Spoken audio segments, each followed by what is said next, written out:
we're synced and good to go. You know what that means, right? Oh boy, is it recap time? Y'all want a motherfucking recap? That would be pretty neat. I wouldn't be opposed. Well, right then. Previously, on the Arcanum Genesis, you all gathered at the homestead of Lila Foster, and conspired to put an end to her grip on the Ice Fangs. You infiltrated their home, and in moments, killed her. And at that, only one squire remained.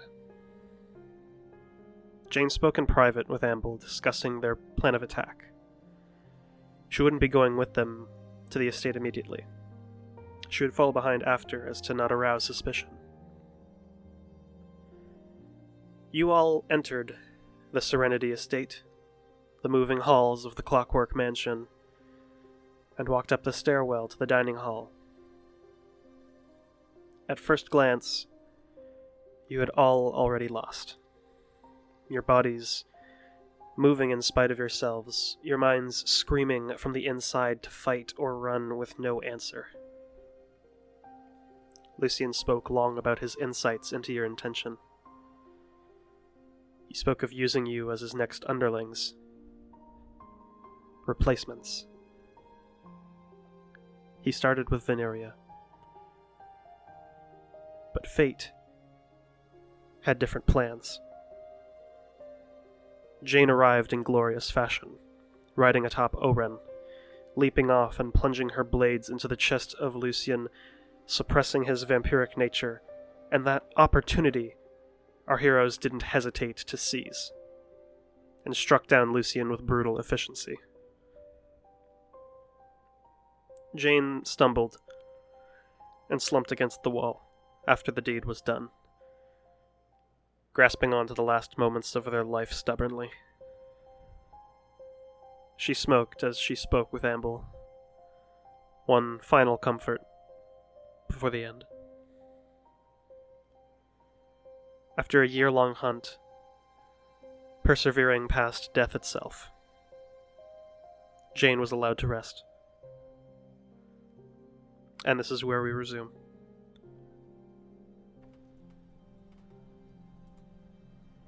Well, shit's not great right now, ladies and gentlemen. Yeah, we'll do as you may. So, yeah, what is everybody doing at this point in time? That is what I'm asking y'all.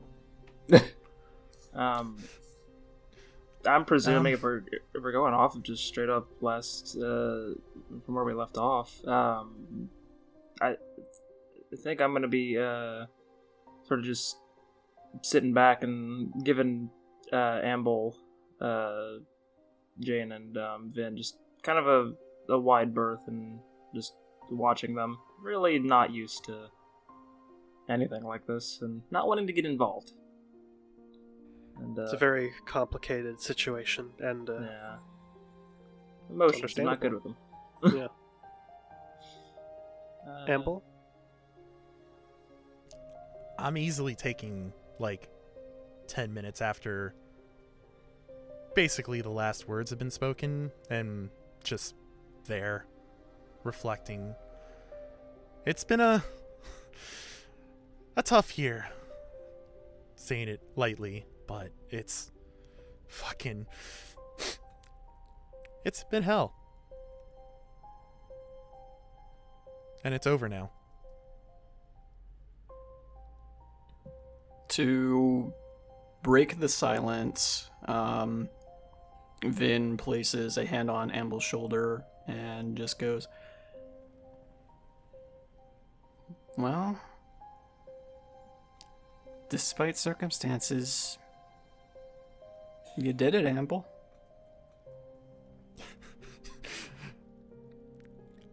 No. We've did it. And I'm gonna finally get up and I'm gonna look for a coat, maybe, is there a tablecloth on the table maybe? Something. Yeah, you could find some sort of cloth. Yeah, I'm gonna go ahead and retrieve that and come back to Jane and kind of cover up, keep her warm. At least it feels the right thing to do. And you do so. Speaking of, the interior of the dining hall has gotten quite cold, as the window to the outside world has been shattered. Bits of snow have begun to pile up along the front of the window.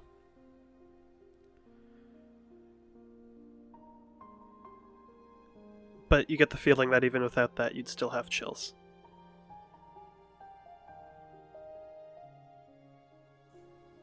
Amble, I'm going to see what I can find with Imp. You do whatever you need to do, okay? I'll be there. Just I'll be there.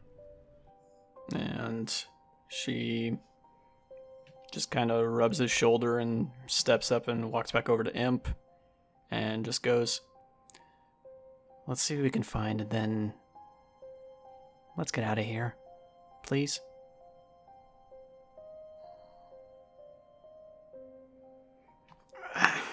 And she winces. She is pretty badly injured. Both her and Amble are actually pretty badly injured.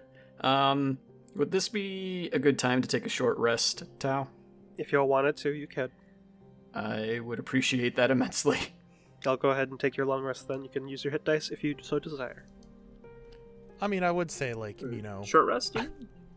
Yes, did I say long rest? You said long You did. rest. You I meant did to say long. short rest. I meant Okay. to say short rest. Well, at least we yeah, knew what you were talking about. I'll definitely That's, do two. alrighty. Oh, Great Ooh. rolls. dicey! Nice. Fucking 8 and a 10. Hell yeah. Definitely need that.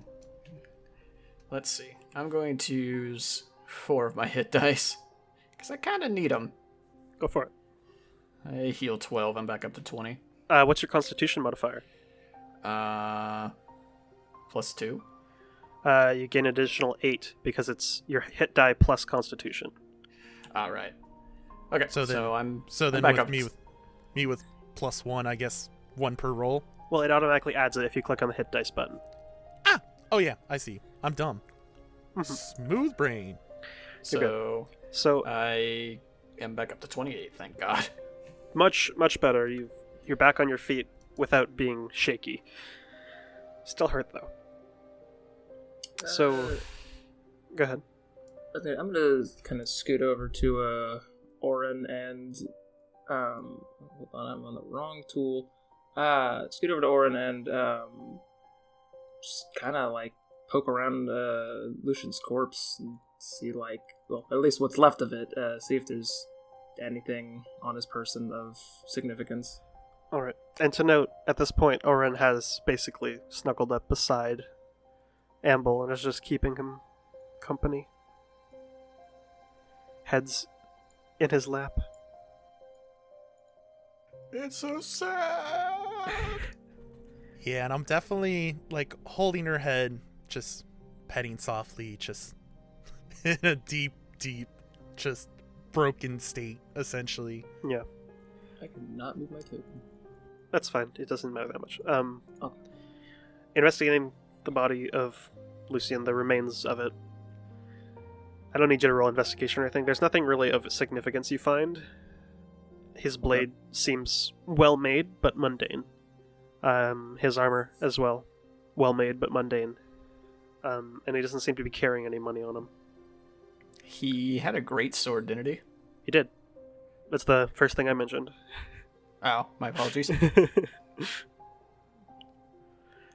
But y'all are investigating the mansion as a whole. Yeah, Vin wants to find literally anything possible. Yeah, I'd say we take time to try to come through the mansion.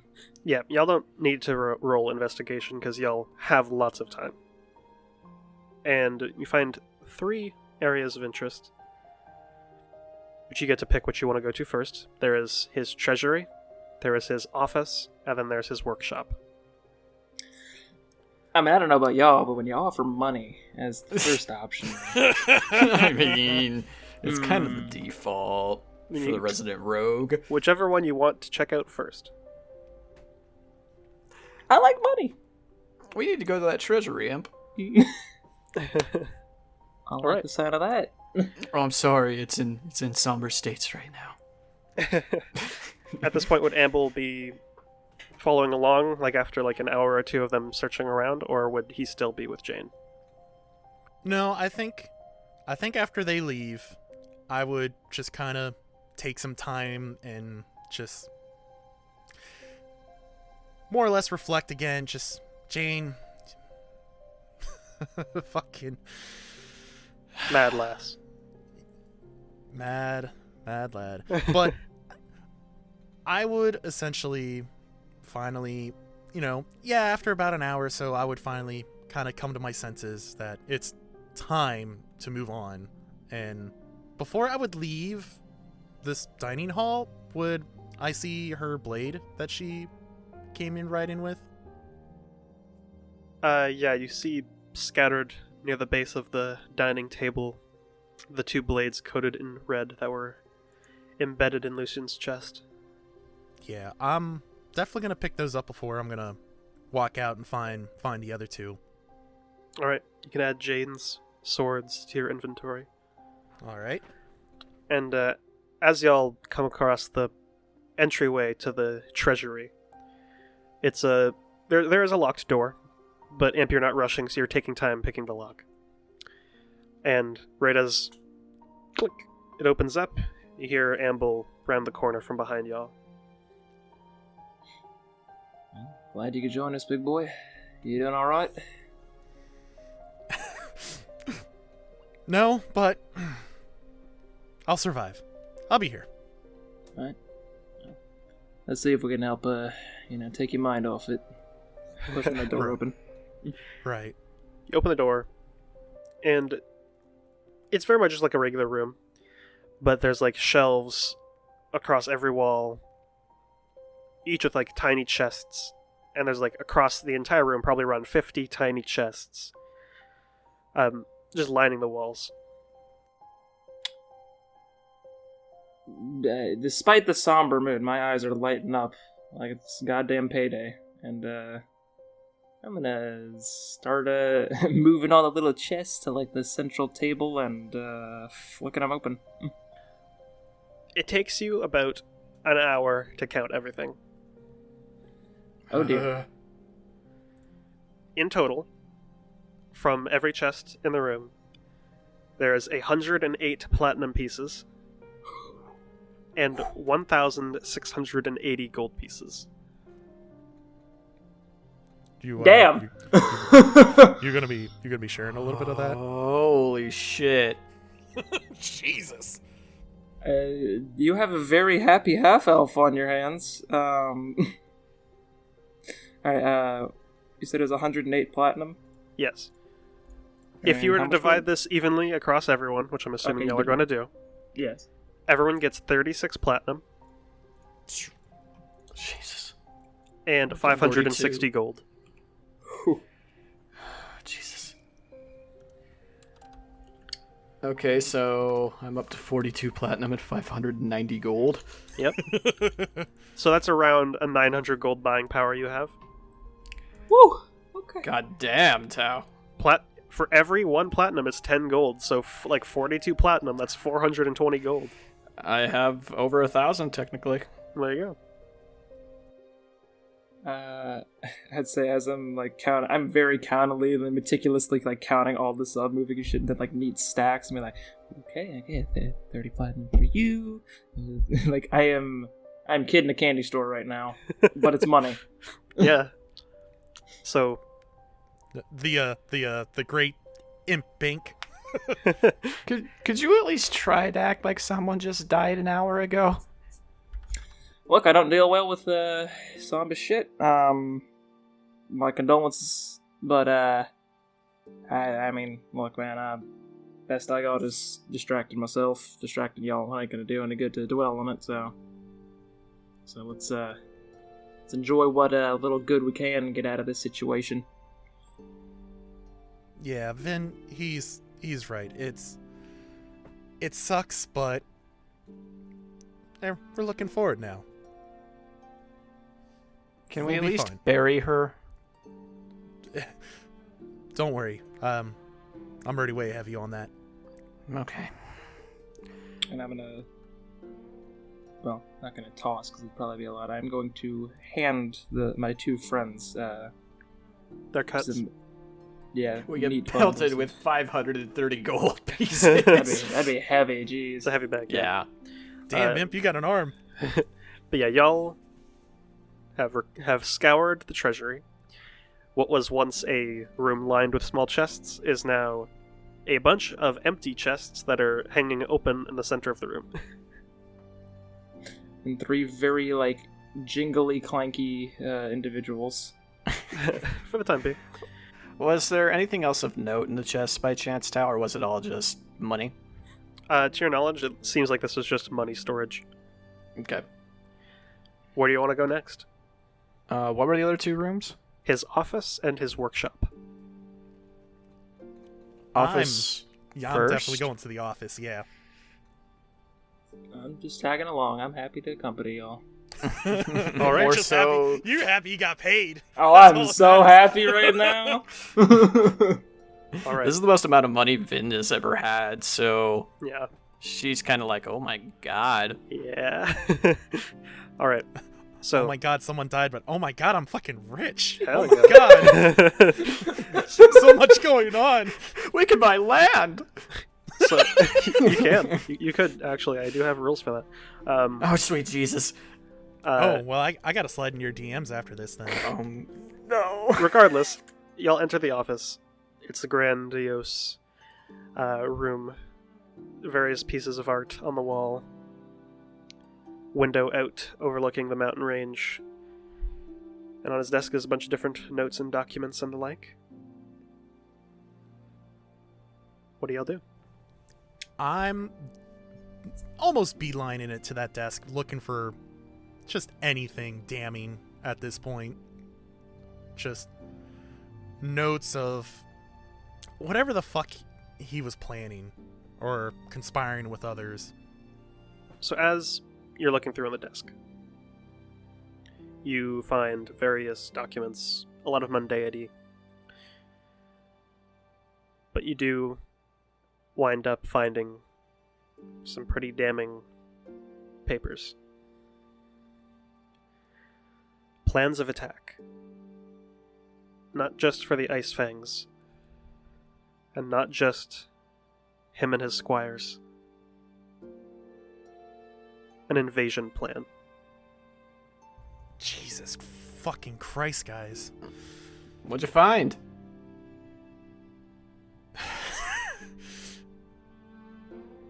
A plan for war. Frankly. Ugh. She snatches that note out of his hands. Vin, You careful, see- please. You see a plan of attack for the Frostborn to invade.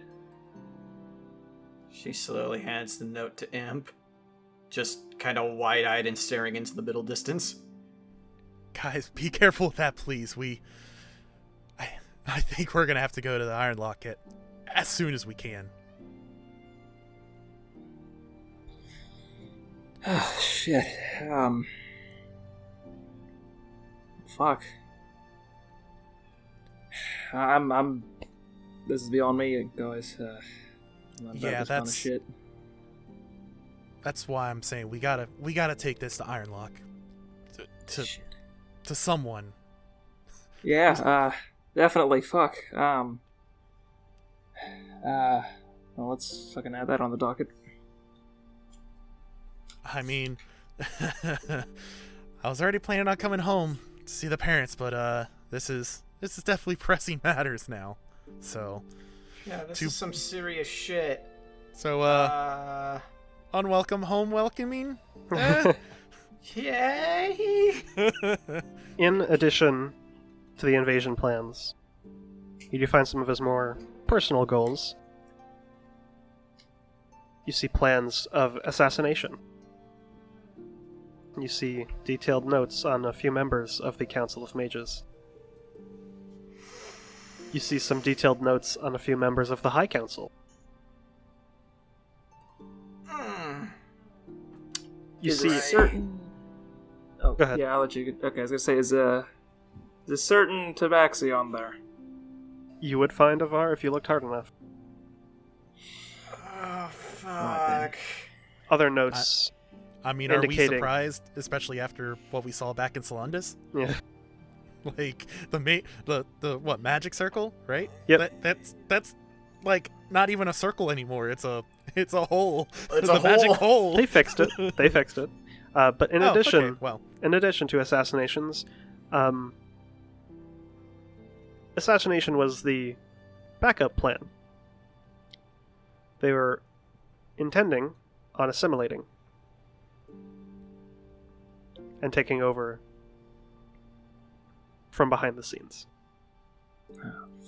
with those fucking soldiers, god damn it! Oh, what the fuck did we just get into?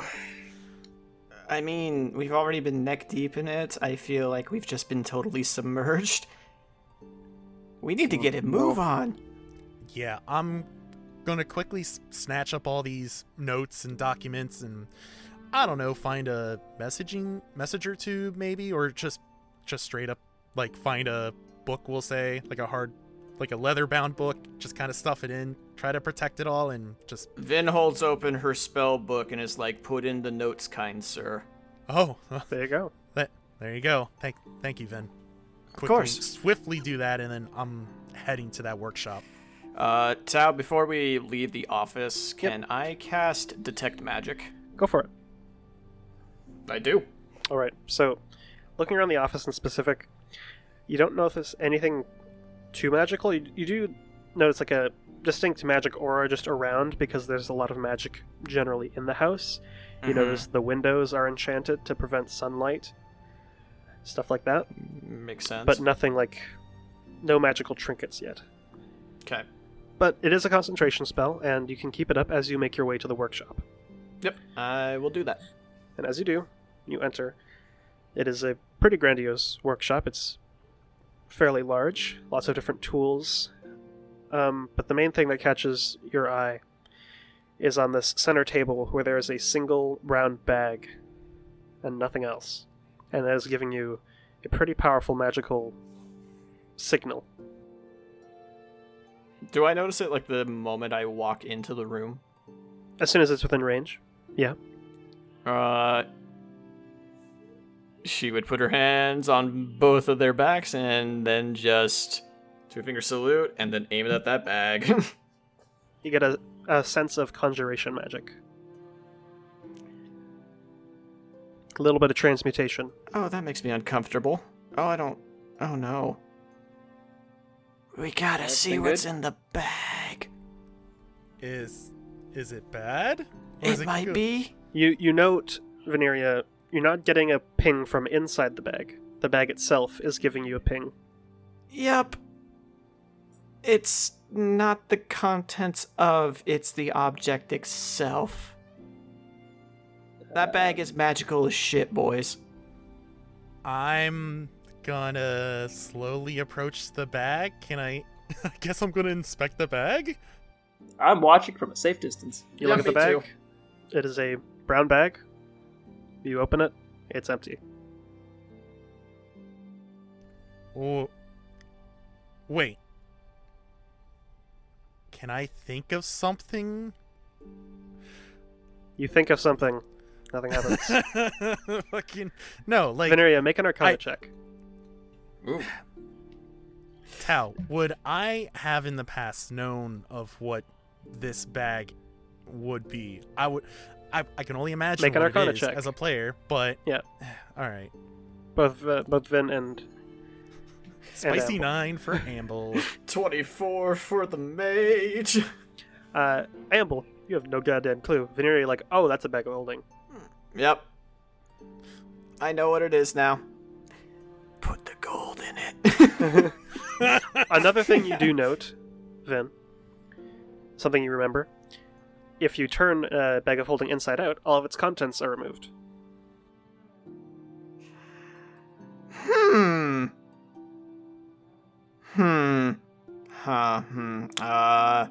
Make room, boys. I'm still standing in the doorway because I'm not going near magical shit. I don't know what the hell it is. Vin, you got a plan for this empty bag? You're gonna wanna back up. Well, okay. I guess I'm gonna put the bag back on the table and just walk over to Imp. Just watch you from the door. She picks it up, kind of delicately at first, and then looks around and is like, "Open sesame," and punches it from the bottom side. It goes inside out, and immediately a bunch of stuff pours out. You see a dagger, a quiver, a ring, some parchment, lots of different notes, as well as around 5 arcane splicers. Well, shit, it's the holidays. Oh. Let's go. Okay. What Bag the of holding, friend. Oh, that's what it is. Okay. Well, that sounds cool as shit. I'm scooting over there because I see knife. You do see a knife. To start, the splicers are at first concerning. You recognize them as the ones pretty much identical from Solendust. And you see some of the notes and papers are schematics for them, as well as schematics for the clockwork soldiers, as well as ledgers detailing information about them, if anyone would actually read that. I mean, we're trying to absorb as much knowledge as we can, and, I mean, not gonna beat around the bush. All of this is pretty fucking important. Alright. Well, without a doubt. looking through the ledgers then, you note logs of work that has been done designing a flaw into the clockwork soldiers, into Lorelei's design, and intercepting the blueprints that she gave to her manufacturers and replacing it with a flawed version. Jesus Christ! Whew. Okay. Yeah, once we get out of this fucking mess, I'm gonna have a very long conversation with Avar about all this. One thing pops out to you, Vin. Yeah, I'm pretty sure I know what's coming. Kind of sequestered away in the pages, you do find a scroll. I unfurl the scroll. Make an Arcana check. Oh, sweet God. 19. This is a tier of magic you haven't even gotten a chance to research yet. This is a scroll of Firestorm. Right up your alley. Let's go. She doesn't know whether or not to be ecstatic or terrified. So she's just kind of gawking at this scroll, and it's just like, Yeah, you good? Is it deadly? Are you dead? If I think she it froze her. Yeah. Go whack her. See if she wakes up. I guess I'm gonna walk over and poke Vin real quick. Just be like, "You all right?" This is the single-handed most powerful fire magic I have ever seen. And that means it doesn't belong in my hands quite yet. Well, hold on to it till it does, because that sounds mighty useful to be on our side. Yeah, I was about to say that it's a goal at least, right? She sighs and rolls the scroll back up and puts it... Well, she doesn't even roll it up. She probably folds it and puts it in her spellbook. And she just kind of pinches the bridge of her nose and just goes, shit. Never have I seen a wizard so upset about finding a scroll? It's all of it. And Amble, I agree. We need to go to Ironlock, but we need to go somewhere else first. Somewhere else. Yeah. What you Imp, got in mind? we need to go home.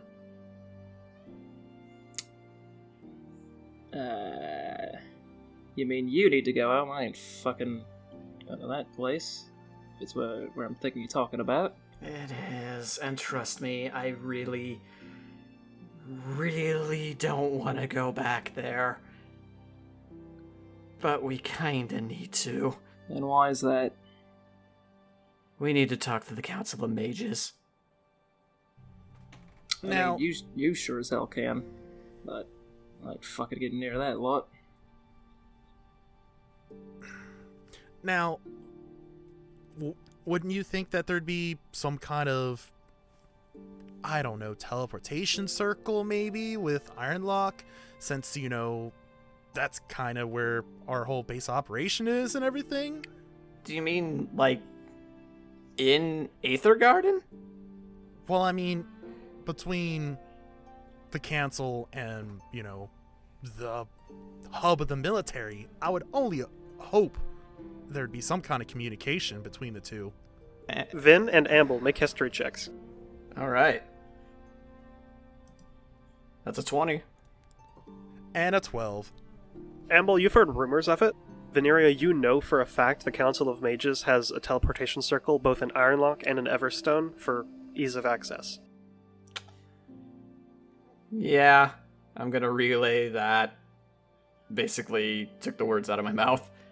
And... Holy shit, you're telling me Jim wasn't fucking pulling my leg? Damn. Alright. Nope. There is more. I'm sure there is. Going through the notes still, you find keep on reading. a map of the Wyldwoods. Ooh. And this is what you see.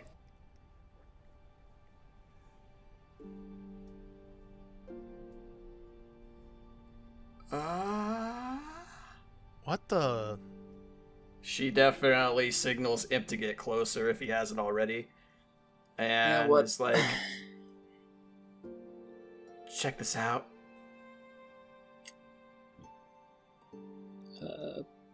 Shit. I'm presuming these are either names for something, like code names, or these are like... I mean, the Arc Blade sounds like some sorts. Maybe it's like some weapon that's in each of the locations. Your violet is sequestered in the garden. Yeah, and the other two were in the mountains surrounding Ironlock and Waterkeep? Like, is there anything else to this? There's dreams. no other notes on the map. Wait, Vin, Oh! Oh! As Amble remembers that he was on that very mountain range. He was at on least that in his mountain dream. range in his Yeah. dream. So... Oh. Oh, no. How... Wait, like, these things, they're related to what I can only presume is the dreams y'all had? Yeah. At least this sun's iris? But how? I mean, magic is fucking weird, Amble. It's I mean- really, really, really fucking weird. Well, that covers two of the things, but yeah, I don't remember nothing about a fucking arc blade. I mean, shit, I don't dream. At least I don't think. I don't have anything as detailed as what y'all say you have. I mean, the location is very familiar. I have no heads or tails for this sun's iris thing. I'm at a loss. I don't know. Well, it looks like, unfortunately to me, we have 3 locations to get to. One of them being in the Aether Garden, so that'll be fun. Shit. Crap. But yeah, that brings the notes to an end. That's all in terms of the paperwork. So the map doesn't give any other notes. No. The map has no other notes on it. There's just these 3 locations 3 dotted onto it names. in Lucien's So, handwriting. so you're telling me it's a fucking picture with no context? God damn it! Yeah. Yeah. Regardless, the paperwork out of the way, there are still a dagger, a quiver, and a ring sitting on the table. Well, this seems obvious. Yeah. Wait, can I get that ring?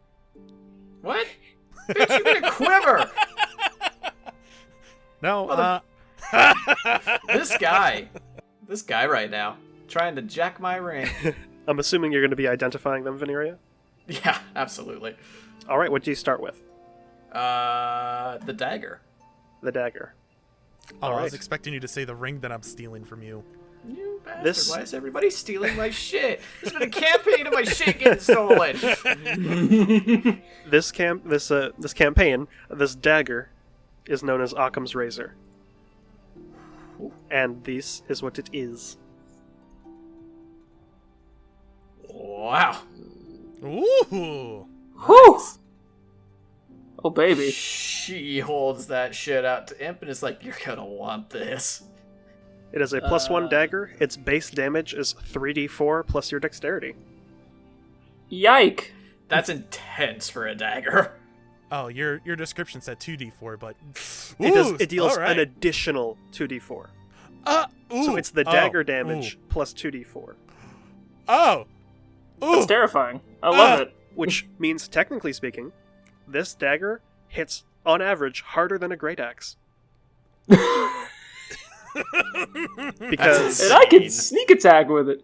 you can. Because 3d4 is a more consistent version of 1d12. Jesus. You're guaranteed to get 3 at the least. Yep. Okay, so it's 3d4 Plus your dexterity. plus dex plus 2d4 piercing. Here, I'll add it to your sheet for you. Oh, okay. I already started typing something up, but I'm a dumbass. So. It's also a +1, so you get an extra bonus to hit and extra bonus to damage. And Oh it's my a god. So there you go. wondrous It's done. item. There you go. So Oh, dear lord. it's That's done. one of the most brutal daggers I think I've ever. God Okay. damn. Sometimes the question. best solution is the simple one. Nah, here's a question. I have 2. First of all, what does it look like? It is, as would be expected, very simple but elegant in design. And from Veneria's Identify, you note that the reason why it's such a good dagger is that it's made of star metal. this Shit. is an enchanted star metal dagger. There's a little tiny ruby embedded in the pommel of it. There's a very tiny guard. It's just this it's just like a long knife style As daggers dagger. tend to be. Yeah. Okay. And it's just plain but beautiful. Now here's the follow-up question. Yep. Could I attune that to my bracelets? You certainly can. Baby. Jesus Christ. Holy shit. Would that take time, or could I do that pretty... It would take a short rest. Okay. But yeah, that is the razor. What item do you Next. identify next? Quiver. All right. This is known as the ontological quiver. That's a mouthful. While wearing this quiver on the hip, you gain the use of an ontological arrow. Once per long rest, you can use an arrow that both defies and defines the nature of reality. This arrow is considered to be a +3 piece of ammunition, and on hit deals an additional 3d6 force damage, as it fires with incomprehensible speed, appearing to fire like that of a railgun. Afterwards, the arrow is destroyed by its own speed and cannot be used again until your next long rest. Guys, what the fuck's a railgun? That's more for the player's aid. I'd like to imagine Pip's there's aid. like a little scroll like alongside it, like taped to the quiver, and it's like detailed information. That On flavor railguns. text. But yeah, It's- it is made of like black leathers with star metal bands around it. It is very nice. Vin, you telling me we have like directions, kind of like from IKEA? It's just a bunch of pictures, and we're like expected to know how to make it or how it works. Yeah, pretty much. But yeah, No, You gain use of that. She would be like, and this is an extremely badass quiver. Ta-da! Well, shit. Okay.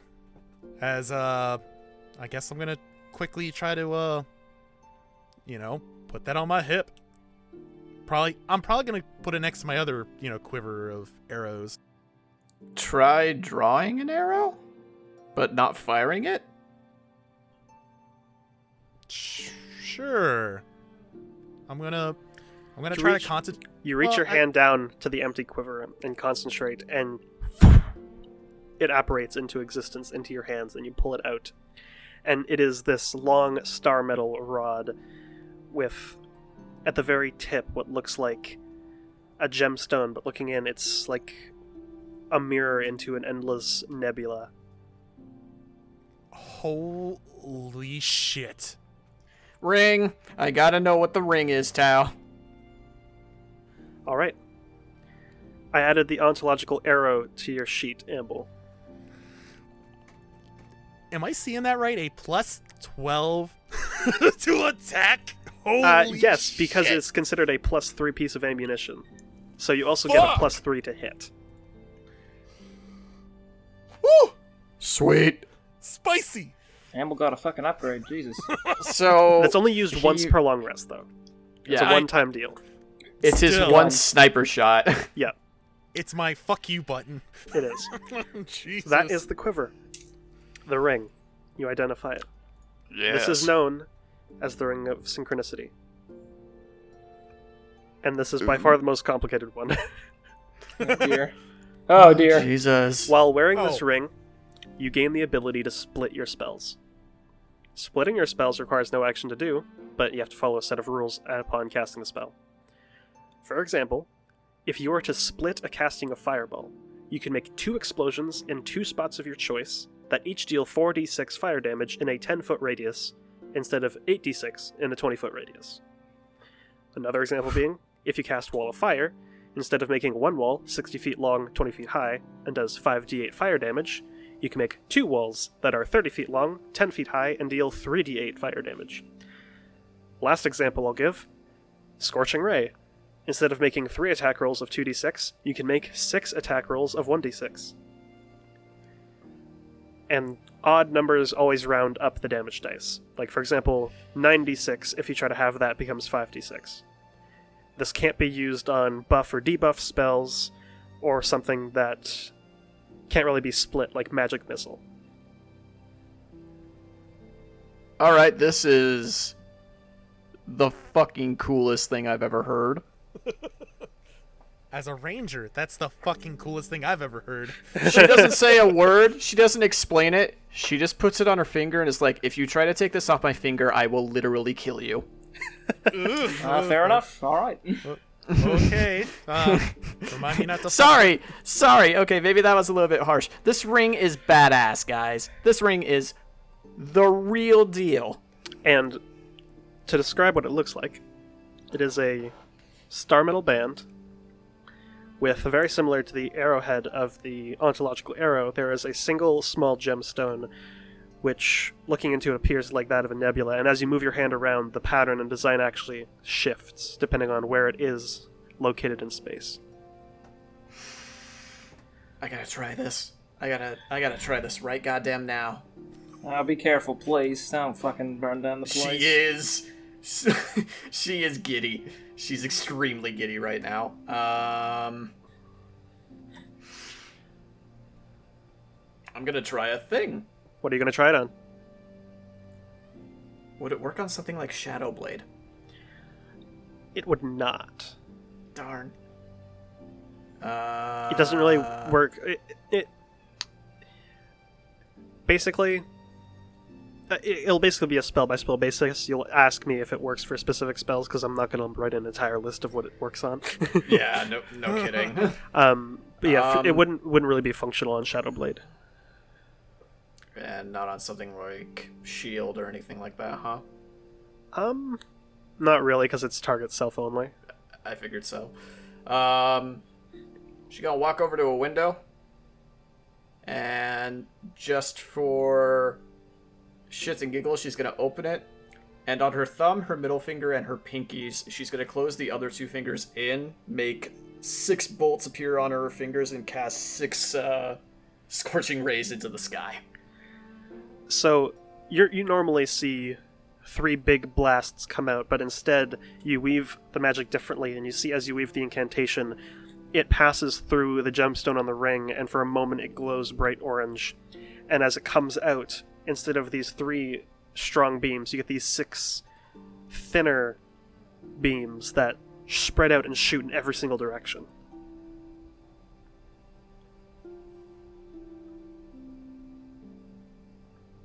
And you shoot them off into the sky. So I'm pretty sure I know what you said, but you cut out right there. But I'm pretty sure I can intuit exactly what you said. Yeah. You do the thing. The thing happen. Thing good. Thing cool.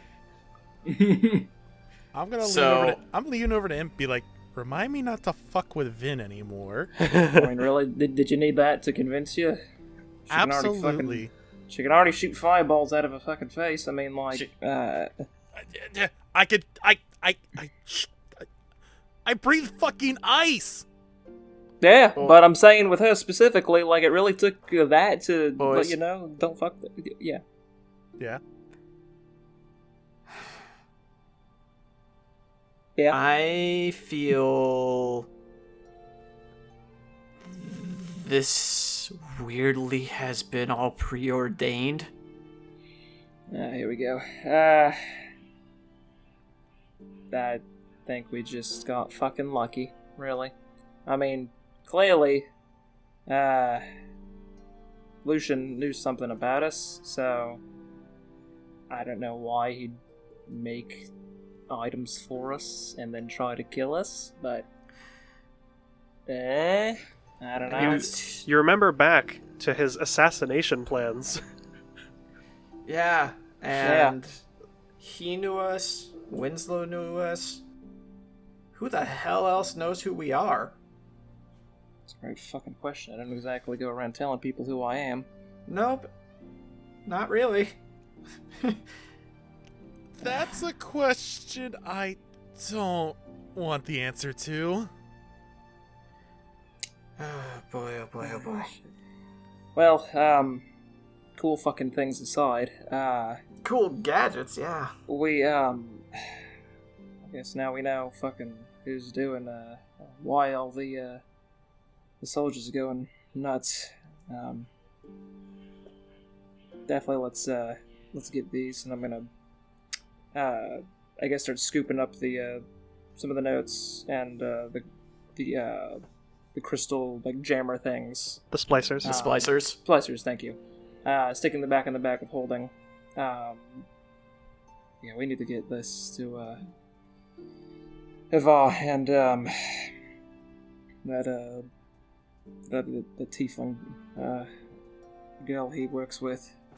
They'll want to see this. Imp, I'm gonna need at least one of those when we go over to Ironlock. Oh, fucking of course, but yeah, we got a lot of fucking folks who need information. Yeah, we got a lot of running around on our hands. All right, then in that case, let's finish up here and get the fuck out. At no more than a day. Yeah. I guess we're moving on to the workshop. That was the workshop. Yeah. I'm dumb. I thought we were still in the office. Oh, I think my dad popped his head in when we were doing that. So Might have been. Anyways, Yes, y'all now having successfully looted the house, Make your way outside. It's been most of the night scavenging this mansion. It is a big place with lots of winding halls. And as you exit,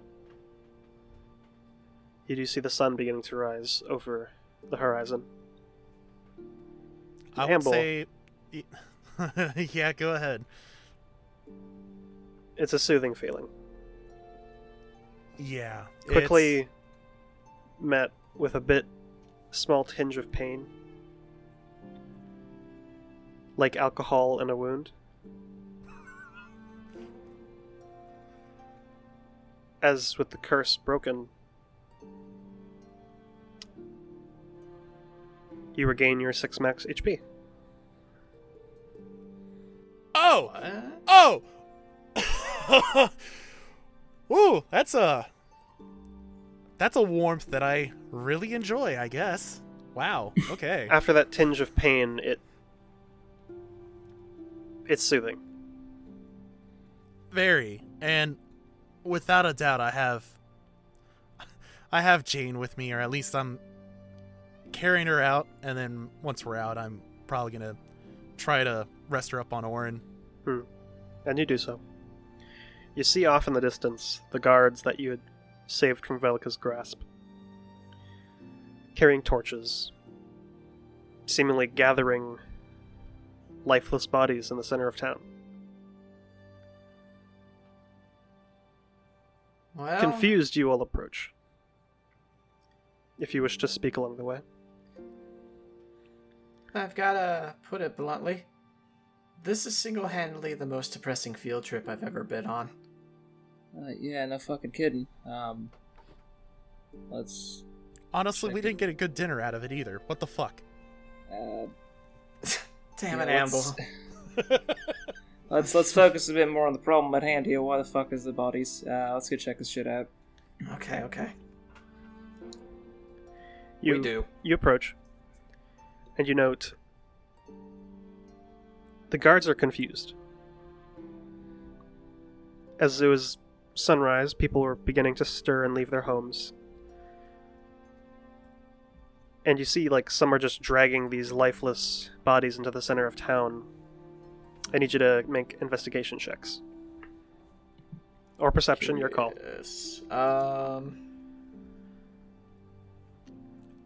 Definitely better at investigation. Oh, checks. not one. Oof. You're too distracted by everything else that's going on to notice anything. I'm paranoid. really. 12. I rolled a 7, so I definitely still have a lot on my mind. 12 is I enough. rolled a. Okay. Vin, you get you get an instinct. You kneel down over one of the bodies and pry the mouth open, and you see sharper than average canines. Okay. There's around 12 to 15 dead vampire thralls piled up. Yeah. Jesus. Not dead to there- any wound. But to the sun. With the curse broken.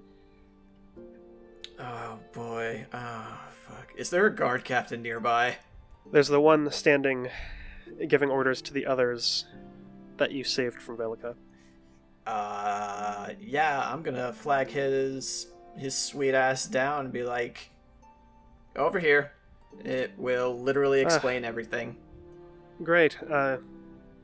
Everything go well. I hope Jane filled us in. About as good as it could have gone. That's good. That's good. It was successful, but we took a loss.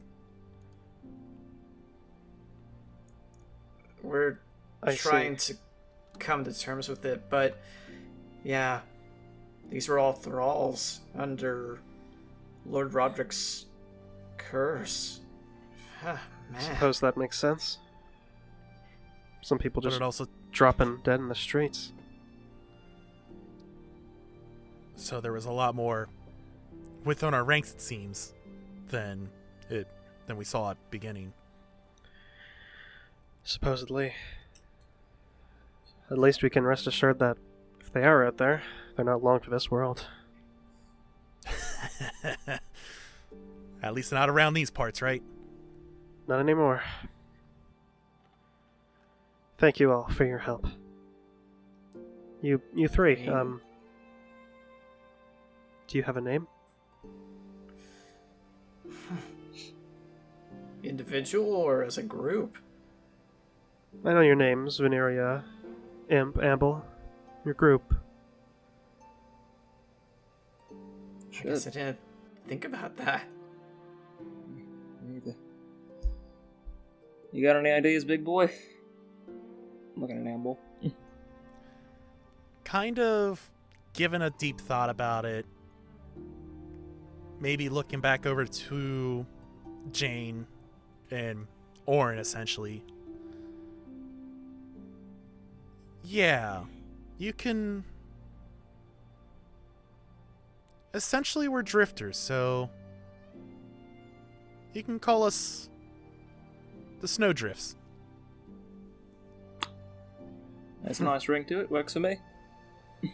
Works for me too.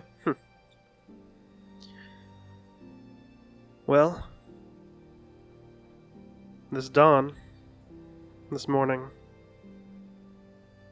the Ace-Frang is free due to the snowdrifts. Boy, that does have a good ring to it, doesn't it? Thank you all. You'll always We'll be be clear. welcome here. Thank you.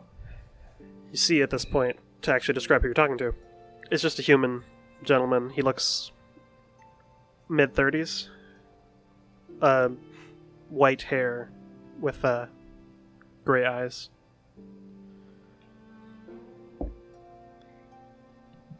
Well, And we're never gonna remember this character again.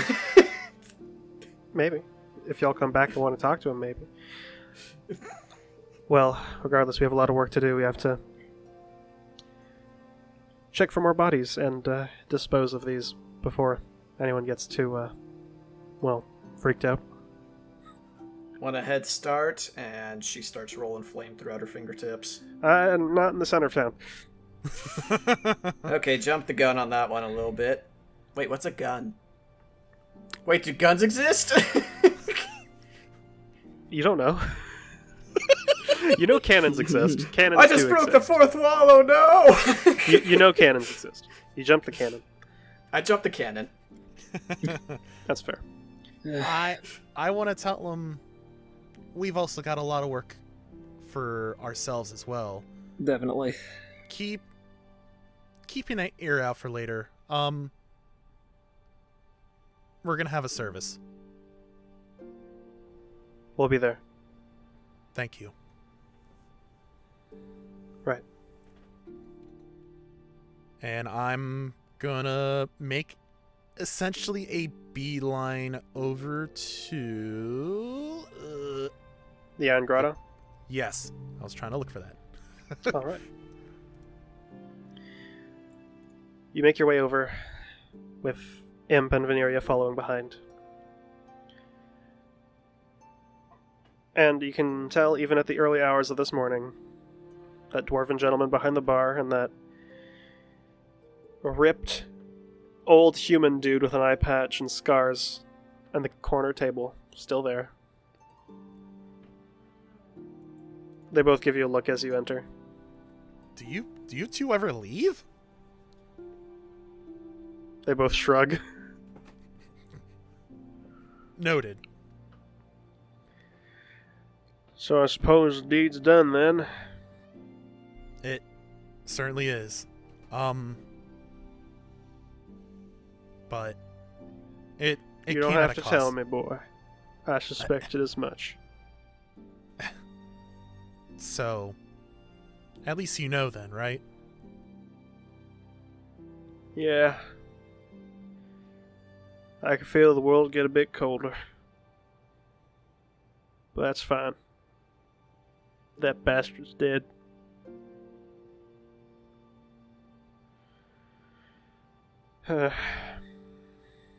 So what brings you here?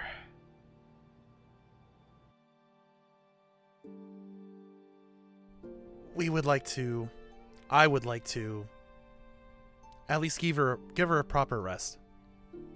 And would at least ask for an opinion, since I knew, or at least I only assume, you were at least closer to Jane than I was. I mean, it's been a year, but it still hits home. Yeah. I appreciate your consideration.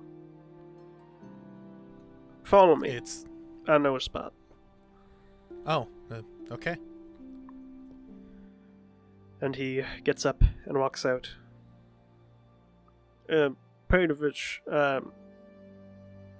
watch over the place, would you? The guy in the corner just gives him a nod. And you both leave. I don't think we ever properly introduced ourselves. Name's Theron. Theron. Well, I only assume you know me as Amble. That I do. Without a doubt, shaking that hand. It's the firmest handshake you've had in a while. Just like this morning sunrise, just giving me all the good fuzzies, good warmth. You all make your way out and you follow Theron. And as he walks out of town, he speaks with you. And you notice at this point there's a couple of the guards of the town following behind. There's a spot just at the base of the mountain range. Just questioning a small patch of evergreens. We used to go there every now and then.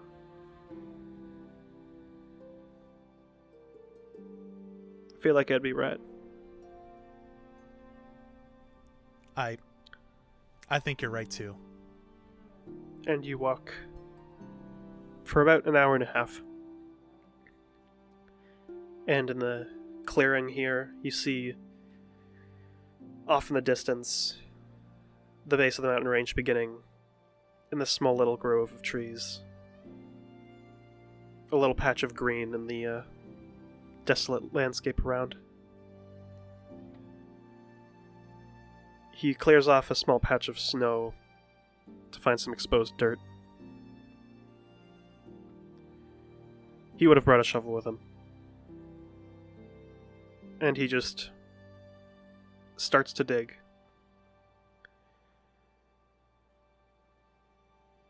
Through the permafrosted dirt. I'm, without a doubt, taking out my sword and trying to help break it up at least. And you do so. It takes a while, but in time, there's a sizable hole in the ground, and you lower Jane's lifeless body into it and begin piling the dirt back on. It's a tough job. And not just because it's physically taxing, but you push through. When all is said and done, a bare mound of dirt lays in front of you.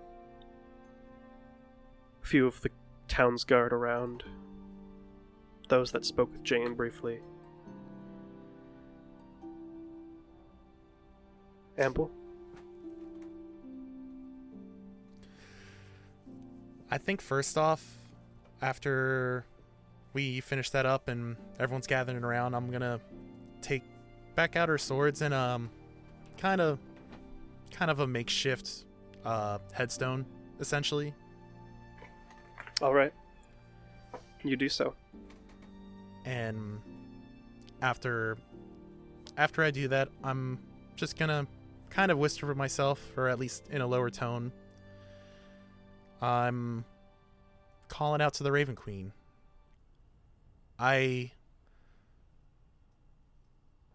Miss, I don't know if it's going to reach out to you, but I know she got out to you, or you to her, but I only ask for one thing. Keep her safe. Make sure her passage is safe and she's good. That's all I ask. And after I do so, I'm going to stand back up and look over to the crowd. And quickly wipe off a tear, because without a doubt. And I'll speak out. Today, we grieve over losing one of our beloved sisters in arms. A true warrior on the field who never backed down and gave it their all. And a true friend, Jane. She inspired those around her to do great things and to be the best that they can be and to strike fear into the enemies. Our last battle was won with her help, but it came at a great cost of her own life to save our own. She might have left her body, but we know her spirit will still live on in these lands and aid us when we need it. To help protect our brothers and sisters, our people, our home. As you speak, Amel, a single raven lands perched on the pommel of Jane's sword and just looks up towards you.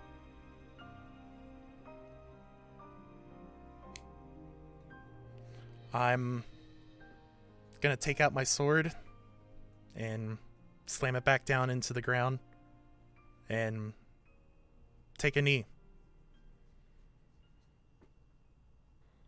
There's a moment of silence that passes. Before there's a flash.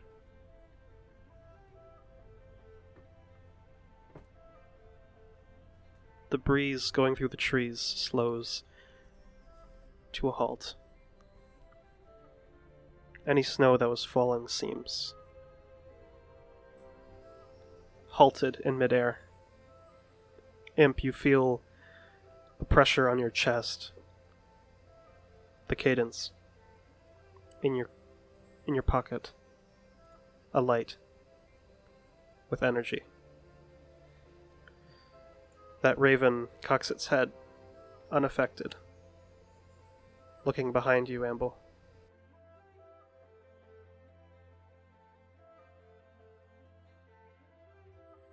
You turn, all three of you.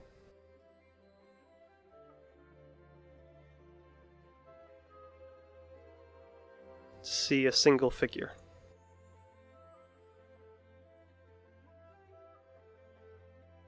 Not 30 so feet away. The non-corporeal visage of a black feathered cloak with its hood pulled down. The figure shadowed by an unnatural darkness, and behind them, the ethereal and ephemeral visage of Jane. They speak for only a moment.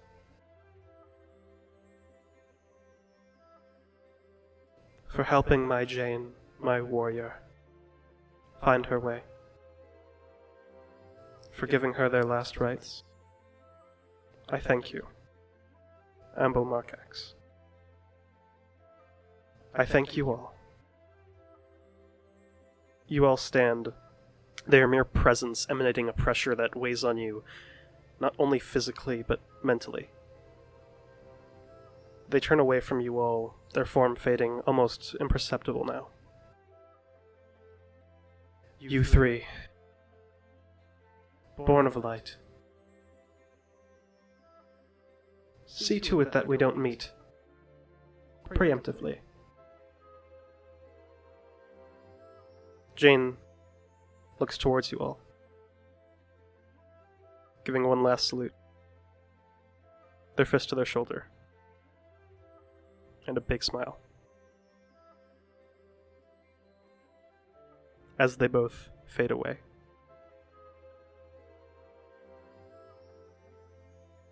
As time resumes its flow.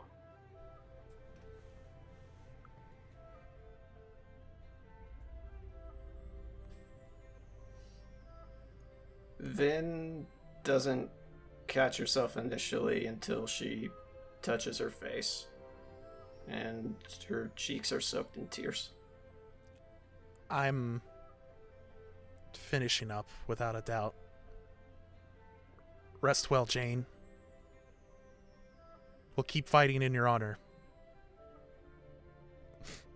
Till the bitter end.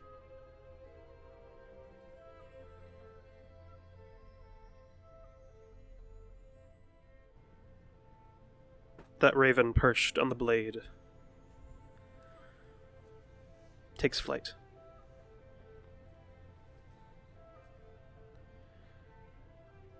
Flying away and disappearing into the sky.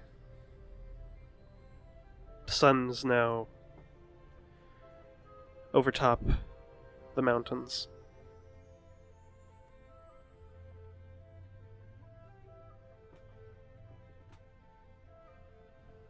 For as lowly as this moment is,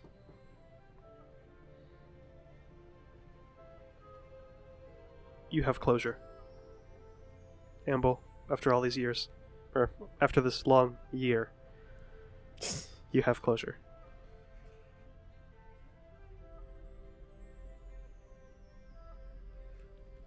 Without a doubt, it's Bittersweet. a lot. It's a lot of bittersweet pressure that's off my chest.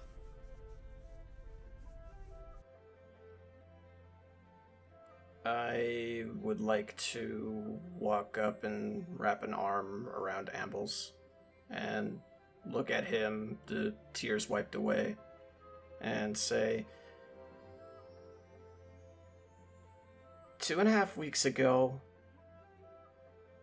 I told myself I could do this. It's a little bit more than that. We can do this. I'm gonna saunter up on the other side, kind of glancing around, fidgeting a little bit. Yeah, not really one for somber shit. I don't really deal with it well, but, all this craziness aside, I like good folks. I think I'll stick around a little bit longer. I'm gonna give Amble a little bit of a nudge with an elbow, just friendly.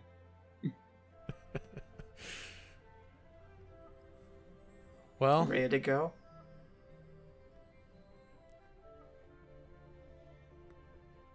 yeah. Yeah. Let's go. As more than friends. We're we're a family, right? A team.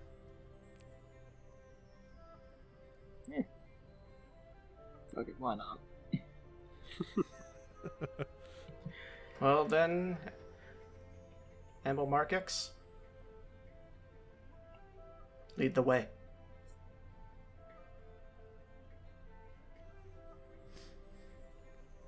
Where do you go?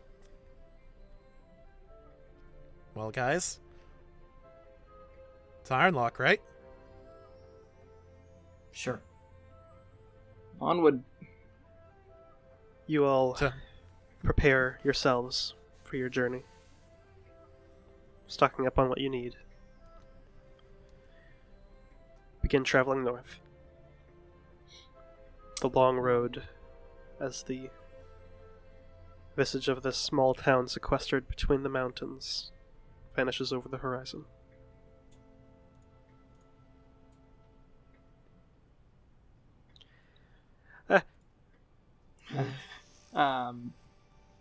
First of all, Kip.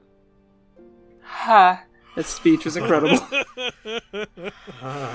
Dude, did you pull that, just off the top of your head? No, there was no fucking way. But Okay, I've still, had a lot, holy shit. I've had a lot of time to think. That was impressive. Golf clap. You get the golf clap. That was, ooh. My heart, man. Oh, that was so good. Fuck. Fucking hard. Very well done, Kip. Very well Oh, done. that was Shit. great, dude. My God, you guys. Shit. I think dramaticism is our forte. I'll say during that whole funeral, Imp is probably just fidgeting, this is a little different. This is awkward. Yeah. But, yeah, used to it. But That was great. I'd like to say during our travel over to Ironlock, I would make a point of like relaying all the information that we learn to Avar with the rings. Okay. Let's have that conversation now then. You want to? Okay, sweet. Ring, ring. No. Would we be able to listen? Why are you saying ring rings? There's no dial tone on the rings of our speech. Fuck's a Avar? dial tone. What's This a is a dial col- tone? This Don't is a worry collect about call it. from. I'm so confused. This is a private call, Vin. Get out. No, I can't help it. I hang up. Hey, Alright. Avar, look. Hope I'm not intruding on something, but we kind of uncovered something big. Oh, yeah? Alright, so, you know our lovely friend Winslow, back in Solundus, Yeah, that's the Atais. the one responsible for the whole incident. Yes. Yeah, it looks like there's a lot more than just him. He was tied to another lord, Lucien, here over in the Ice Fangs. Surprise, he was a vampire. And the least of his actions was filling this town up here with a bunch of thrall, and instilling a rather detestable curse on Amble and a few other folks. But that's besides the point. Hold on a moment. Where are you located? That must be what you said there, Tal. Hold on just a moment. Where are you located? Well, right now we're making our way over to the Iron Lock. Amble has really important business there, and some of the shit we uncovered in Lucian's place, it needs to get there pretty Hold immediately. still for just a moment. Yeah. What? A moment passes before thump, appearing in the snow around 30 feet away from y'all. Jesus Christ! What? Avar apparates. Oh As shit! trails of this purple conjuration energy trails off of him, and you see the snow beneath his feet has melted. And he just walks up to Imp. So let me just get this clear. Lucien was a vampire, and Yeah. he has plans from Frostborn and Winslow and the Spicers. I will pretend that I said all that, but yes, yeah. In fact, I'm gonna take the bag of holding from, I'm assuming Vin. Yo. Reach in and just pull out the relevant notes in regards to the modifications on the Clockwork Soldiers, the Splicers. Not all of them, because I know Amble probably still needs one or two. Mhm. And especially the assassination notes for members of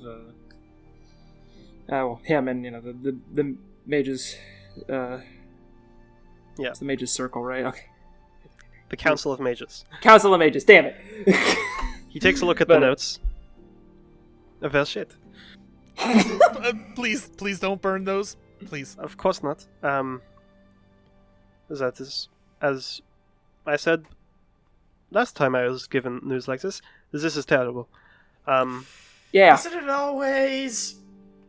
You see he squints for a moment and then looks up. Lorelei should be here soon. Whoa, wait, what? We are capable of teleportation, you know. Imp, do you know this? Look, I don't pry on that, man. I'm gonna gesture a thumb towards Avar. He's just looking through all the notes. And He's got it. this is the first time you've seen Avar legitimately afraid. Everything good there? No, this is not good at all, actually. Things are escalating quicker than I expected, quicker than any of us expected. And you see at that point you hear another boom as appearing around 40 feet away, you see Lorelei wearing their normal clothes, who immediately starts shivering. It's like, oh god, okay, let's get this over with. What do you need of our... Look at these notes, if you would. And they just immediately start looking and they're shivering. And then they stop shivering as they start reading. Do you guys need a blanket? I'm good. I think I got... I'm good. Good lord, okay. this is terrible. Looking through, like, the Clockwork Soldier blueprints. Oh, that fucker! That's what I said. God damn it. Alright. Do you mind if I keep these? By all means, go ahead. We wanted to give them to you. This is actually a lot better than we were expecting. I was thinking we'd have to relay all the information, so yeah, keep them notes. Like, seriously. Thank you. It'll save us the trouble, at least in Ironlock. That's our next goal right now, is to at least let somebody know over there. They fold up the notes and put it into, like, a little side pouch.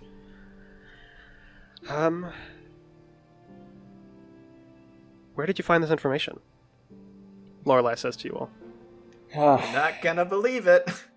Well, yeah, apparently there's a vampire lord just chilling in the Ice Fangs. He's a lot less alive right now, next to us, and running through his place of business. Wait, are you referring to Roderick? Yep, that'd be the one. That's the guy. Jesus Christ. Yeah, he turned half the town into a bunch of thrall as well, so seems like he was busy. We went through his place and found all of this, as well as, Vin. You still got that medal on you? Yeah, but, give me the dagger and the quiver. Alright, I'm gonna, I guess, pull out the dagger and pass it over to Vin. Also, Apparently KJ, just a warning, you are a bit quiet. Oh, my apologies. There we go. Apparently he was doing lots of work with this kind of stuff. Star metal, I think is what it's called. I'm not keen on it, but I know you've I've worked with it a couple times before, yes. As of Lorelei. Yeah, he's apparently doing him and his little group of higher ups. They were seemingly hunting down meteors that like crashed into the area around the Ice Fangs, and were harvesting it for what, I don't know, but they made some weapons. I don't know if they were planning on doing anything more with it, but they had plans. Well, let's see here. They were planning on killing me, so probably they were going to use those to kill me. And Evar. And the High Council. Probably. And everybody. More likely than not. Well, they're dead now, so that's good. I pull off the ring, and get the dagger, and I hold out the quiver, and it's like, we found these, and whew, boy, they are magical. Lorelei takes a look.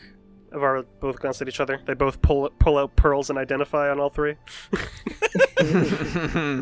Ah! Yes, that is incredibly terrifying. Very terrifying. Honestly, I think they're best in your hands if you're going to be continue doing what you're doing, fighting vampire lords. Yeah. Didn't think I'd be doing this. It seems like they keep coming to us, so we keep fighting. Lorelei leans into Evar. We literally walk to the Ice Fangs. Lorelei leans into Evar. You're gonna have to make me one of those rings later. I can fucking it. Yeah, looks like shit's escalating quite rapidly. Is that it is? Yeah. Please just stay safe, y'all. Please. I'm fucking paranoid about all this. I'd rather have y'all around. Y'all actually can understand this shit. I don't make enough to understand all this. Of course, I'm going to begin relocating the goods of my shop back to Ethergarden and leave it different management for the time being. I feel like that would be safest. Yeah, definitely. Can this be of any use to you? And she reaches in the backpack and pulls out the wraps that she has, and there is that 10 pounds of star metal. Avar's eyes go, like, wide. There's lots that I can do with that. She hands it over. You gave me something incredible, Avar, and I am returning the favor. I gave you a book that took me 50 gold to make. I can't just take this from you. Well, what am I gonna do with it? You are handing me a small fortune. I can pay you for it. Do you want me to pay you for it? No, Avar. Honestly, I seriously, deeply believe it's better suited in your hands than mine. Hey, Avar, maybe make Vince something. Or, wait! As I look back over to Orin, baby's big! Oh, she's gotten so big. Oh my god. He walks over and starts petting her. I think I get what you're getting at, Amble. Do you want me to make something for Olen then? Well, I mean, you said it, so, It is always a joy working with star metal. It's, definitely doable. He starts taking measurements as he's just casually petting Oren. Oh yes, this is going to be great. I'm gonna turn to Lorelei. And I guess kind of like He's just amusedly watching Avar. I think I'm gonna pass her some more of those splicers. I don't know if you need these, but we found a mess of them in Lucian's place. She picks it up and inspects it. Reaches into her bag and pulls out another one. Looks like they've improved in their design since Solendist. Yeah, great. I would take one if possible. Yeah, no, go for it. I don't know what they're planning on doing, if they're planning on like starting a war on one front and then sending the soldiers on us on the inside. You know, I couldn't tell you, but yeah. Sowing chaos is one way to win a war. Yeah, it is. This might also help in case you start getting any heat, which I'm imagining. I know the authority figures tend to be a bit more lax on you, but just in case they start getting a bit pissy, you know, having evidence in your favor might help. Well, I appreciate it. Thank you very much. My brother's on the High Council, though. I doubt he'd ever incriminate me. I'm just saying. Never hurts. I appreciate it. Regardless, it is goddamn cold here. Avar? Shall we? It's just that this is a good plan. Back to Solendist if we could. And they start drawing a teleportation circle on the ground. Oh, actually, before we go, you're going to Ironlock, right? yes. Do you wish to have an expedited venture? Who's a was it now? Pardon? A what now? An expedited venture? What does expedited mean? That means it faster. Oh. Yeah. Let's go for it. Hold off on that son for a sec, Lorelei. He draws a teleportation circle on the ground. This will take you to the Iron Haven, home of the general of the Wyldwoods military. Let them know that the council sent you. If you have the information you have, you should be able to get by without any problem. You have 6 seconds once I finish this, so you're gonna have to run through. Alright. What about Orin? Orin can fit. Okay. Orin, stay your stay horses close. and wagon,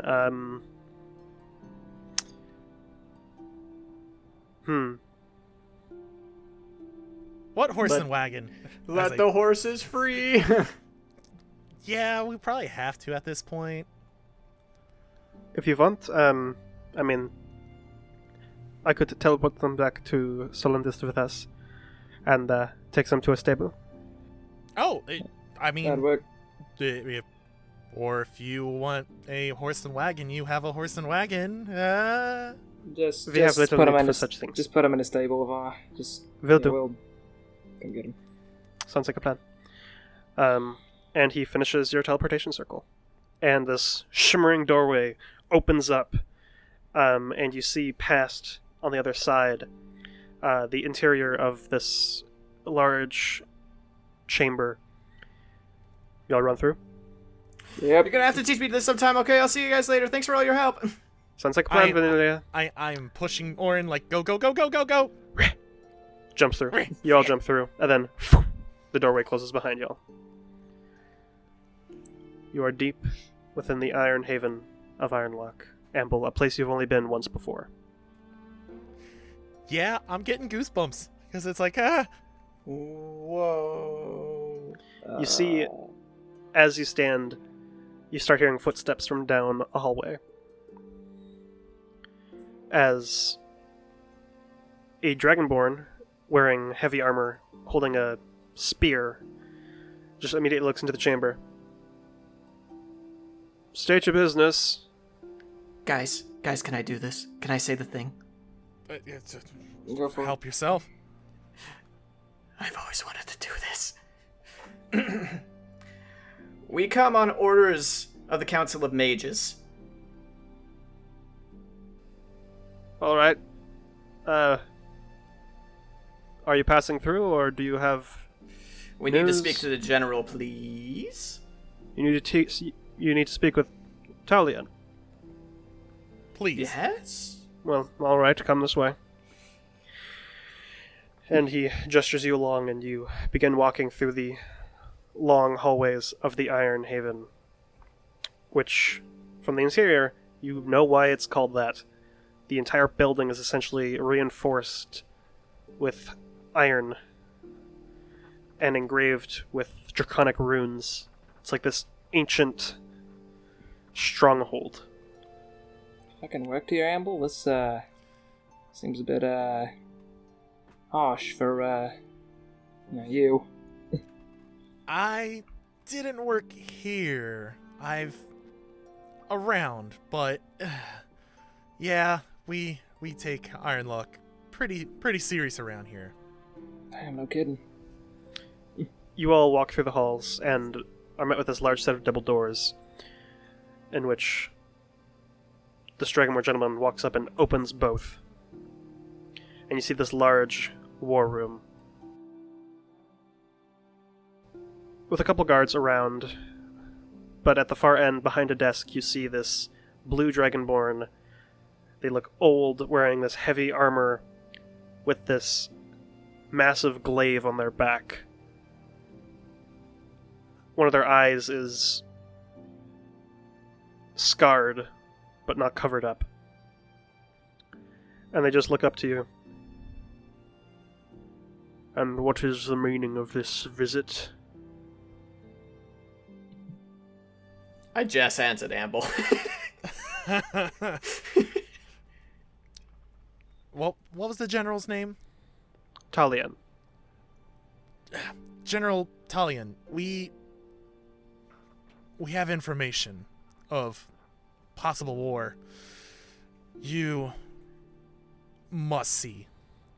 You see the guard that was escorting you leans over and whispers something into his ear. From the council, you say? Yes.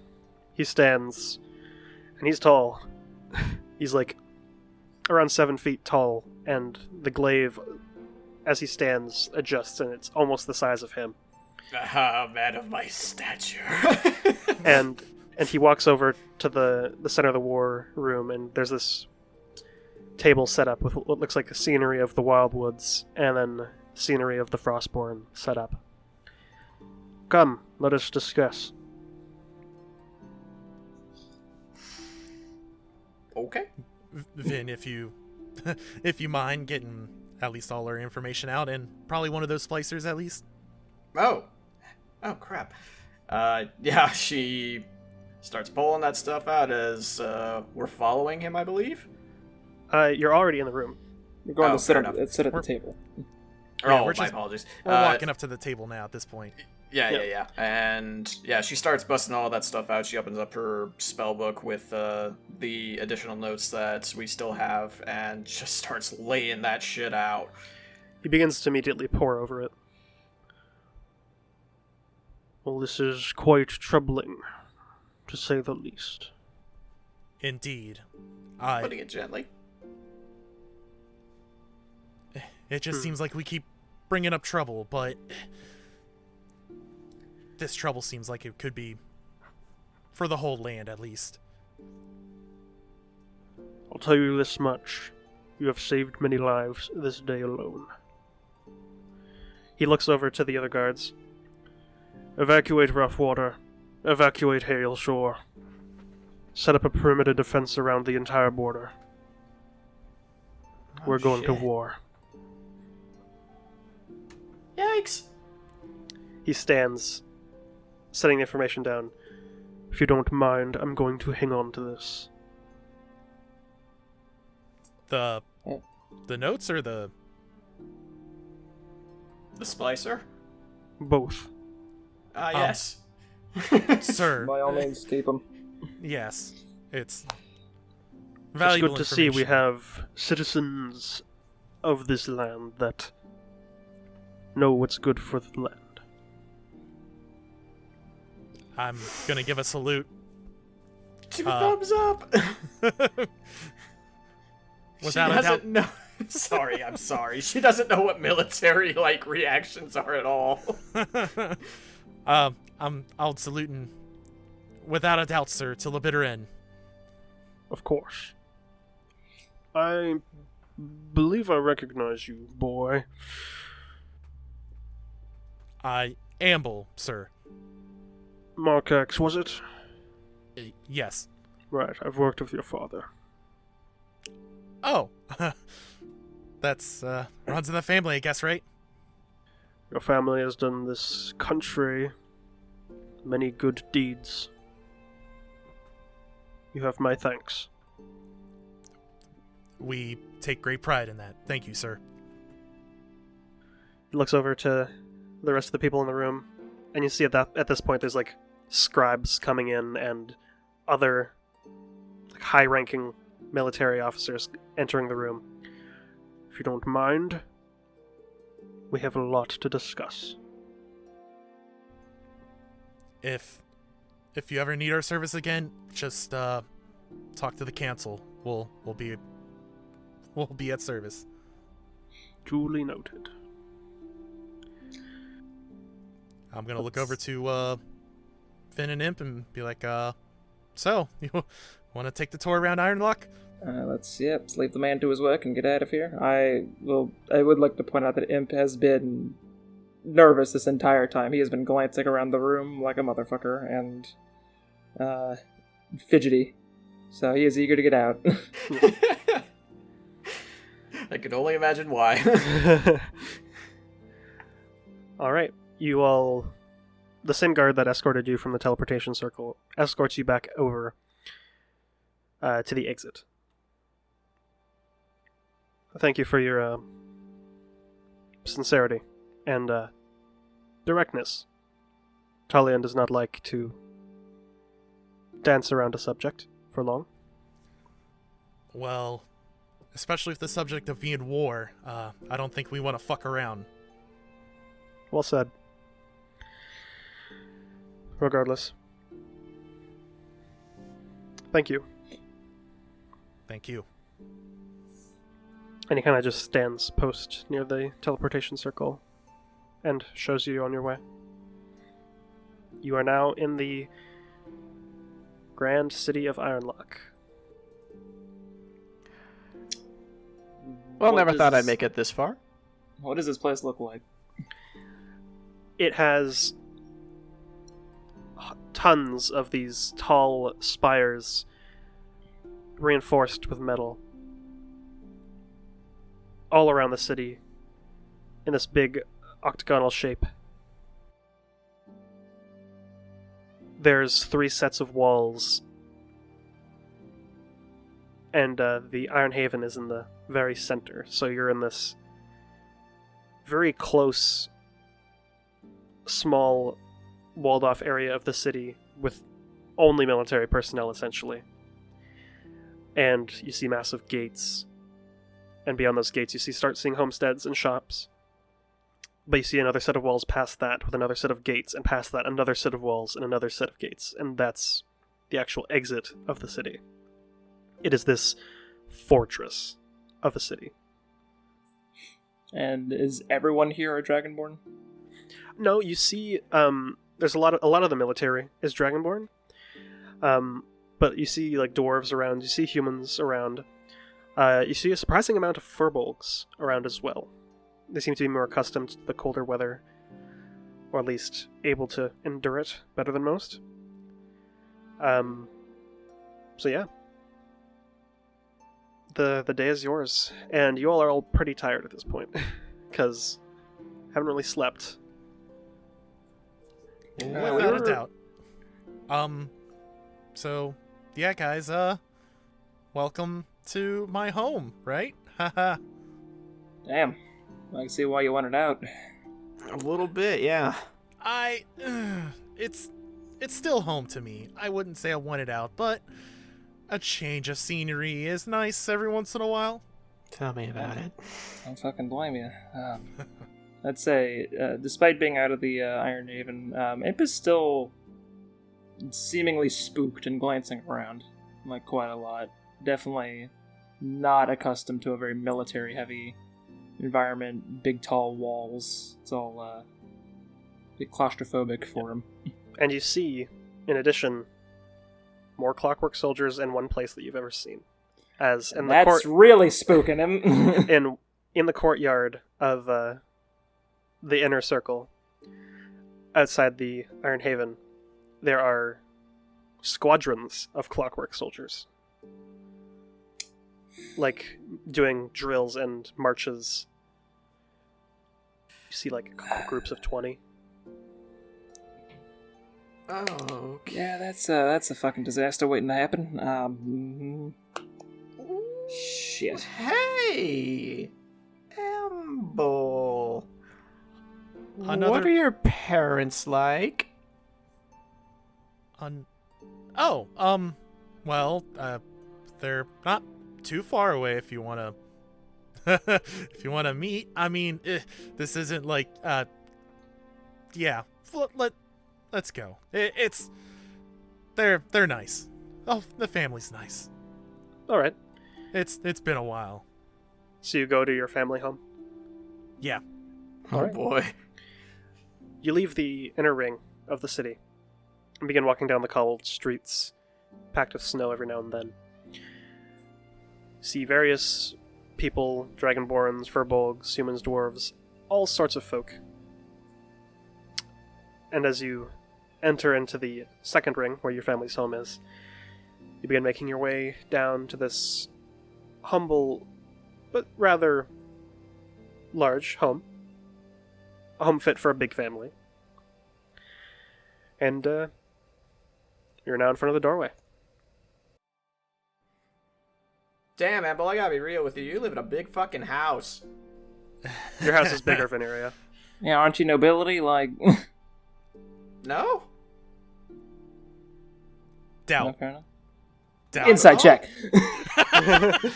Go for it? Could I? All right. Well, Sure. it's time to insight. Hell yeah. 18. Yeah, we know. Oh, that's what's funny. So 18 on rolling good Amble, now. 23 on Imp. Vin is not nobility, but you're pretty sure she's hiding some shit. Well, alright then. You are standing outside of the door to the Markax home. I'm gonna turn over to Imp and be like, I know we might have some things that catch your eye. Just don't. If you at least value your toes, we'll say. As I give him a wink and knock on the door. Why the toes specifically? They're very important. Ah! That's how you make a threat. Apparently. Few moments Damn. pass, and you see the door open, and you see a white dragonborn lady, which you immediately recognize as your mother, Oxic. Guess who? Amble! Oh, it's been so long! She rushes forward and gives you a big hug. I give just a big hug right back. How has Aw. your travels been? It's... Oh boy. Come, it's- come in, get out of the cold, get out of the cold. She ushers all of you inside. Are these your friends? Have you been traveling with them? Yes, haven't been around together too long, but we've definitely done a lot. As per your birthright, of course. Being a Markax after all. It's a pleasure to meet you all. My name is Elxic. I'm Amble's mother. It's a pleasure, ma'am. I mean, my name is Veneria Rosario. It's a pleasure to meet you, Veneria. And you? I'm gonna give her a little polite, like, 2-finger salute. Just be like, you just call me Imp. I like this one. Yeah, we do too. I'm gonna give Father's a little out getting... cheeky bow. Father's out getting some, restocking our pantry. But... is there anything I can get for you? Warm drink? Tea, perhaps? Tea would be wonderful if you don't mind us at least resting for the night. Of course. We haven't even cleared out your old room yet. Still wanting me to come back, huh? I just couldn't bring myself to clear it out. Yeah, I know. It's good to be back at least. We do have spare bedrooms as well for you two. We'll get you situated, but first let's get some tea going. And she rushes over to the kitchen, and you all follow and take a seat at the kitchen table. And they begin. You see, they have a little stone table with a little arcane rune on it, and they just, as they set this middle pot of water on top, you see the rune light up, and flames begin to curl around the bottom of the pot. Fantasy oven. Hell yeah, son. Before long, water's boiled, and they pour tea out for all of you.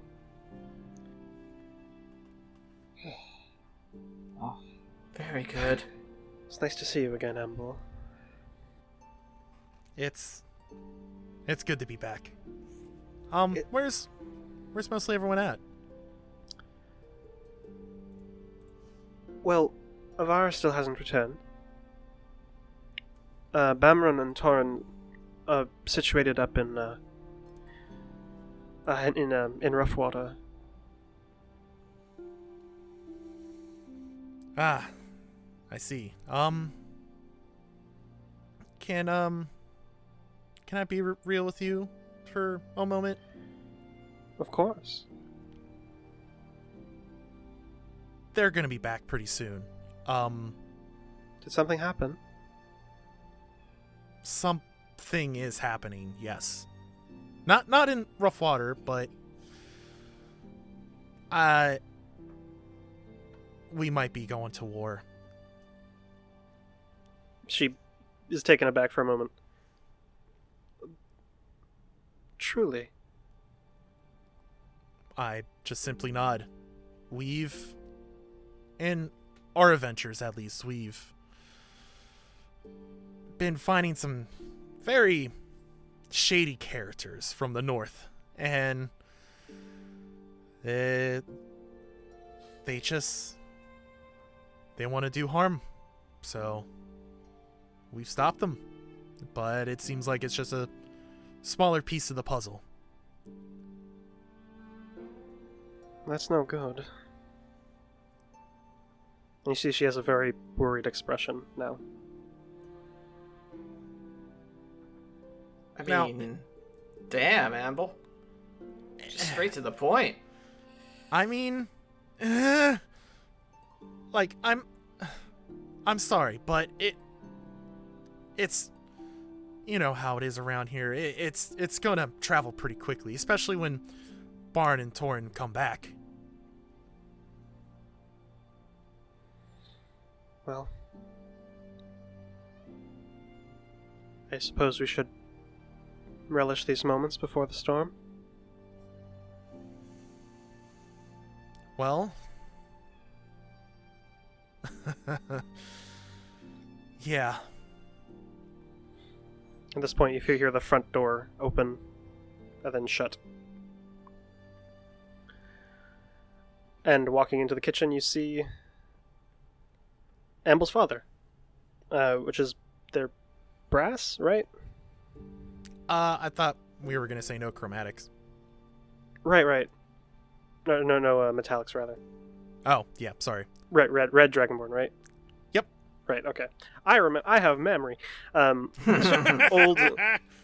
red Dragonborn gentleman. Amble, it's nice to see you again. It's nice to be back, as I'm gonna stand back up and definitely greet him, hug him. He gives you a big hug. And he is much taller than Amble, and even for his age, still very in shape. So, I suppose you are the ones that have been keeping my son company. I think we've been doing a pretty good job, if I say so myself. And the feeling's mutual. They got I'm my happy back, to hear I that. got theirs. That's important. What brings you here? All the way Oh, to boy. Ironlock. A whole bunch of stuff, sir. Yeah, You can say that. Something amiss? a lot. And this is definitely the lightest possible way you could have put it. Alexic speaks up towards Nensis. Honey, it's finally happening. Oh. He kind of just sets down this basket of groceries on the table. Right then. And you see his eyes have narrowed and have gone from this joyous expression to just focused, determined. Amble, you haven't seen Nensis like this before. Not in a very long time. Not in a very long time.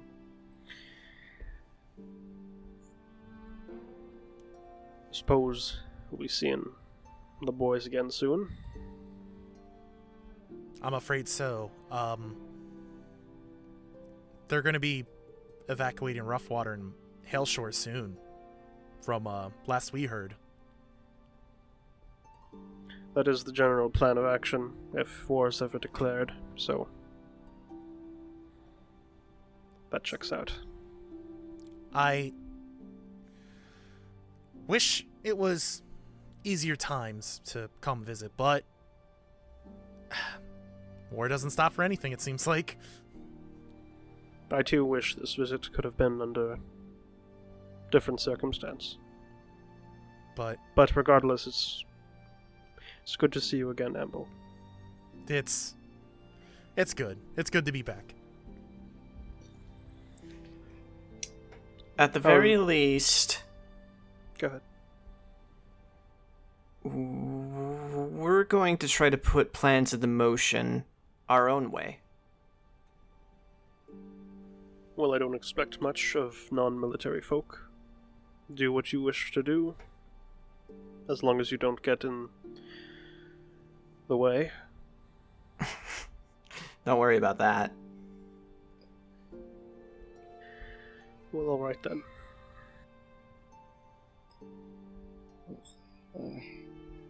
He just sits down and pours himself a cup of tea.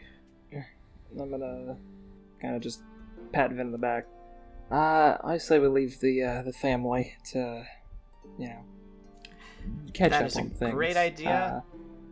I could really use some rest. I'm gonna turn towards Amble's mom. Ma'am, I can show you to my, your rooms if you'd wish.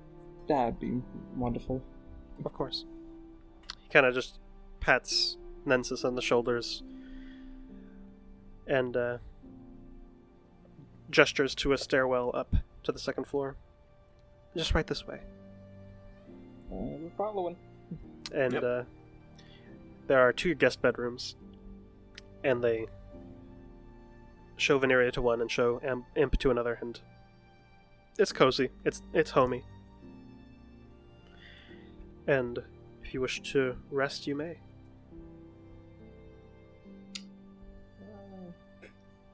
Yeah. Try to rest as much as I can, at least. If you need anything, just let me know. Will do. Thank you. And they walk back downstairs. Is there anything you wanted to talk with them, Embel? Probably just more or less catching up, because, I mean, it's been a year. It has. It has. Nensis would speak up. So, Oran out there. I see you've been keeping good care of him. She's definitely growing. She's Quite a bit she's healthy. since she was, just hatched, so to speak. Yeah. Oh, always been a rascal since. Seems fitting for someone like you. What's that supposed to mean now? I'm Oh, not you that know much exactly what that means, Amble. Now, how's I know they're in rough water, but you know how they've been doing, Barman and Torin? They've been all right. A bit concerned for you. They've had a bit of a lull in their military career, but that's fine. I have a feeling that's going to change soon enough. Out of character, would I happen to know what that was before I left, or was it something after? What do you mean? Like the lull. Oh, their they've just low been. point, They just haven't been active much, is what he's referring to. Okay. So, yeah, I'm sure that's gonna change soon. But they've always been ready. Those boys don't know when to quit. Then again, none of us do. Without a doubt. Now, have we heard from Arava? Or I can't even say her name. Damn it. Arava. It's a Rava. Yeah. So, have we heard anything since she's gone out for training? I've received a letter here and there. Nothing major. Haven't gotten one for quite some time, though. I'm sure she's doing fine wherever she is. I have faith. That's good to hear. Alxec speaks up. So what have you been doing down in Arrowhearth all that time? Well, relaxing, really. It's definitely a change of pace down there. A lot smaller town than, Ironlock up here. But it's cozy. Trying to get a lot off my mind. But it seems like adventure never fails, and here I am now. I see. Well, I'm glad you had some time to relax. It definitely helped. You definitely needed it. Well, you look exhausted, Amble. I think you should rest. I'm gonna take another big swig of my tea and just be like, yeah, it's been a long day. We can catch up tomorrow. Certainly.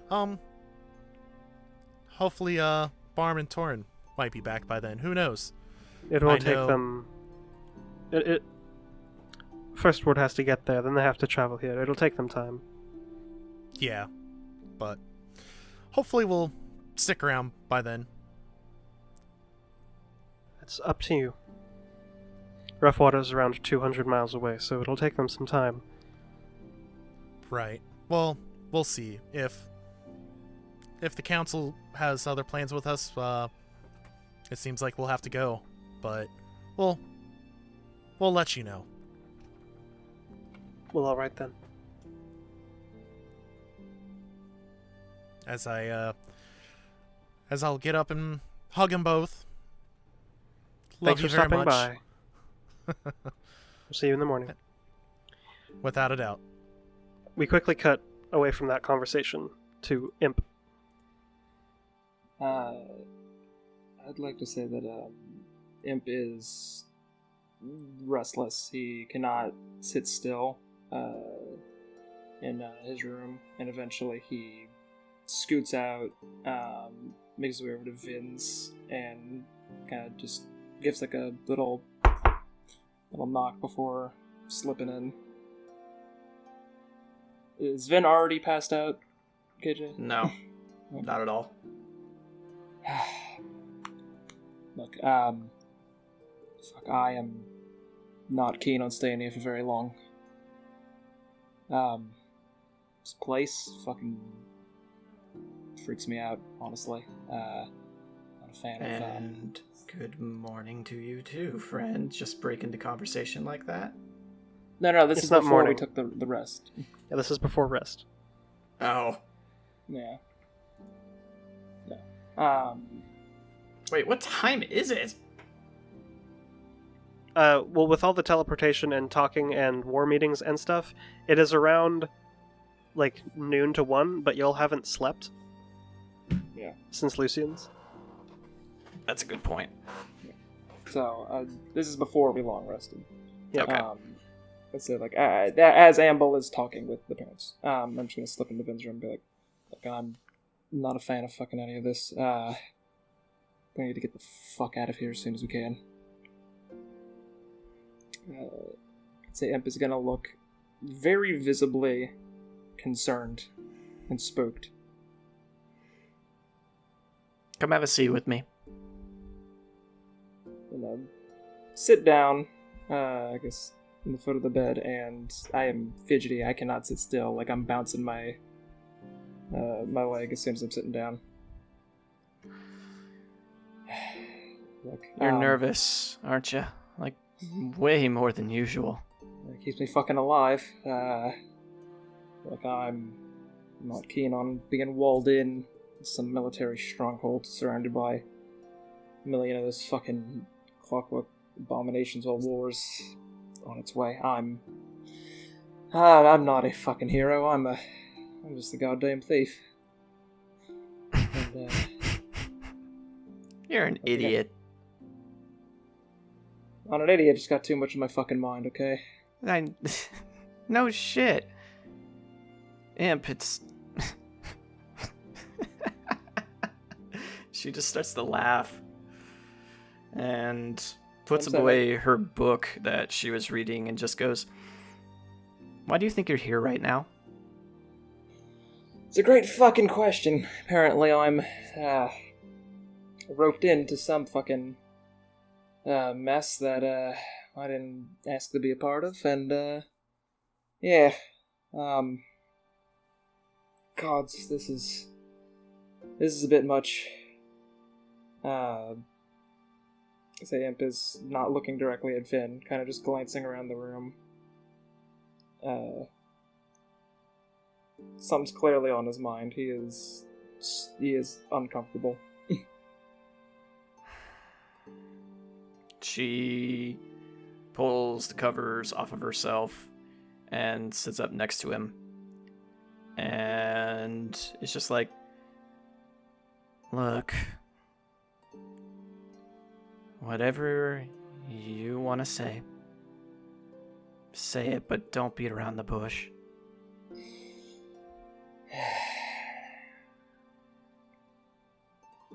I don't know if I really want to.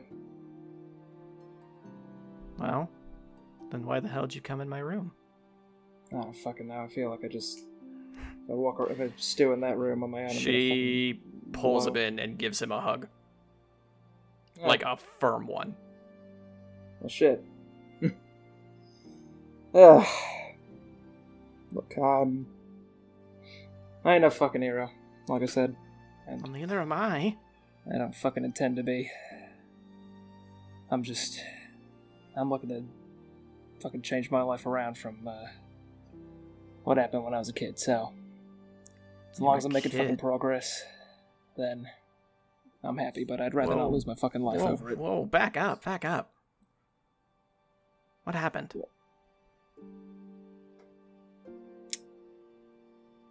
I'd say Imp is gonna kind of give her...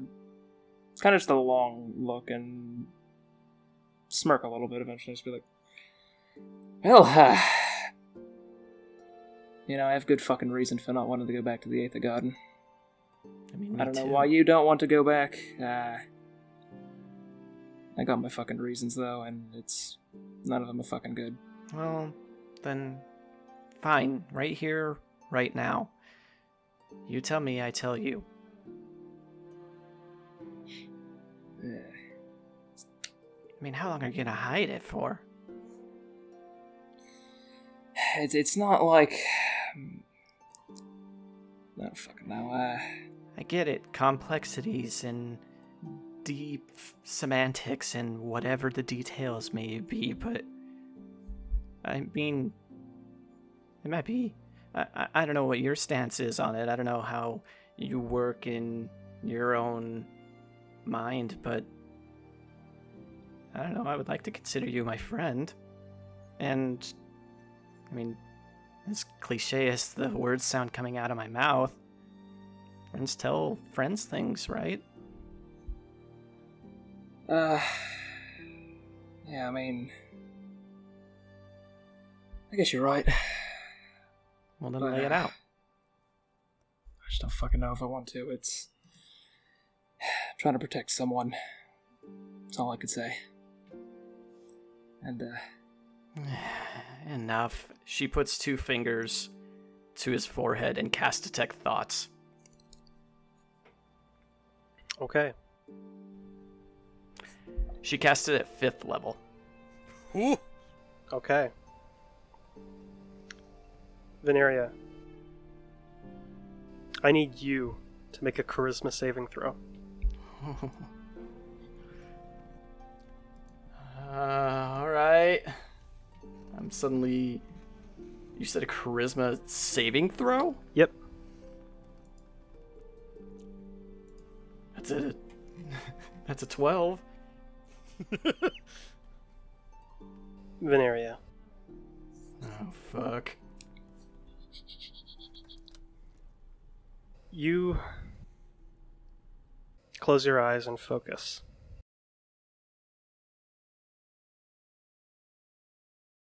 You begin to push your way into Imp's thoughts, into Imp's mind,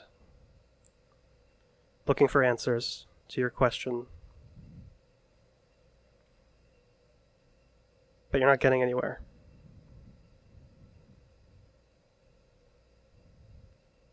You pull back and you open your eyes, and you're not sitting next to Imp anymore. You're in a vast white void.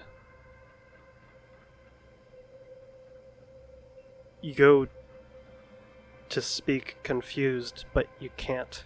You feel this weight in your chest like you're drowning.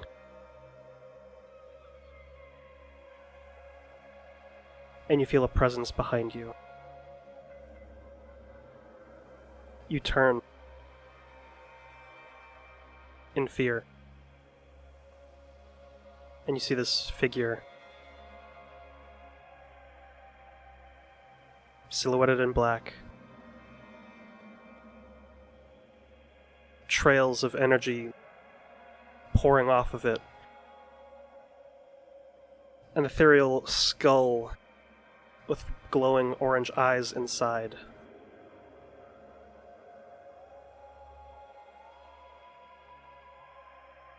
It cocks its head and looks towards you. Veneria Rosario. Who It are you? squints. You can't speak. Ah.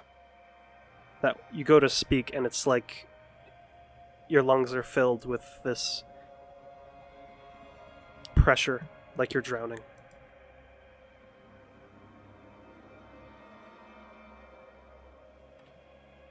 You don't belong here.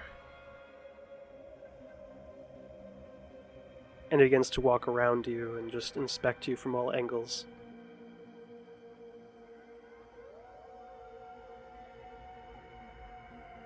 For your sake, I advise sticking to your own mind. Imps is a little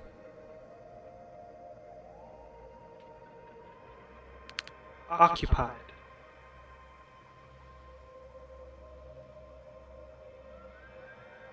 I know what you're thinking. Who am I? And they come around on your other side and lean in close. My name is Ilman. And you're shot out from this state. And for you, it's instant. As soon as they place the fingers on your forehead, they jolt back in shock, coughing, clutching onto their chest. Ah, shit. You good there? Who the hell are you, Imp? Just a guy's looking to get paid. You are way more than that. I'm gonna shrug and stand up. I guess that's the end of a little talk, huh?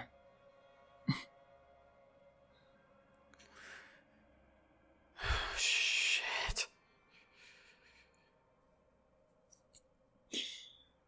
And she is just fucking shaking her head. I guess I'm just giving a shrug. Well, so much for that, I guess. I'm kinda starting to slip out of the door. Looking a bit disappointed. Heading back to my room. Imp? Tuck my head back in. Yeah.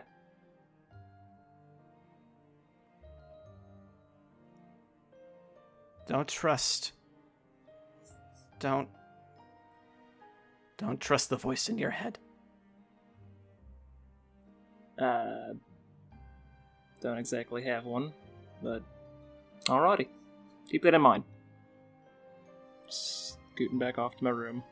As he closes the door, Vin opens her spell book and pulls out a quill, and as quickly as she possibly can, she draws that figure. Okay. And you do so.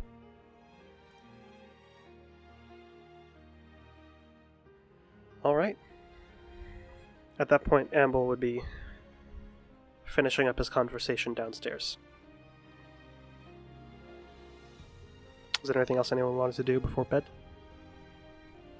Have an existential crisis, if that's okay with I'm you. so happy. I'm so happy.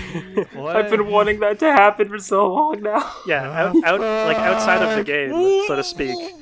We were like, hey, what would happen if Vin ever cast Detect Thoughts on Imp? And I'm like, oh, I know exactly what would happen. we Holy shit! What? What the had that plan since like session 2 or 3, by the way. Yep. Okay. Like if just like as a contingency, if this ever happens, this happens. What the fuck? Yep. All right. So I'm assuming y'all just go to Bedtime bed now. then. I Yep. just had tea with my parents. I'm just going to fucking bed. I All right. need to go talk to Amble. Okay. So you hear Amble walk past and into his room. I literally open the door and pull him into my room as he's walking past. Oh, You tug on his arm, but you don't pull him in because you have 7 strength. Look, I'm baby, okay?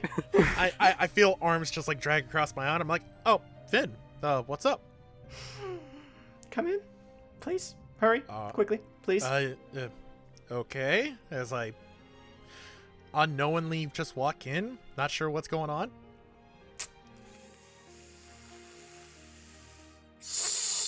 So, you ever get that feeling like you definitely saw something,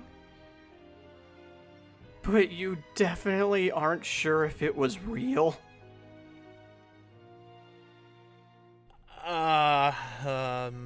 Then are you okay? I went into Imp's mind. Um, I'm not a massive fan of what I saw. And she's gonna show him that drawing. It's quick work, but you get the general idea.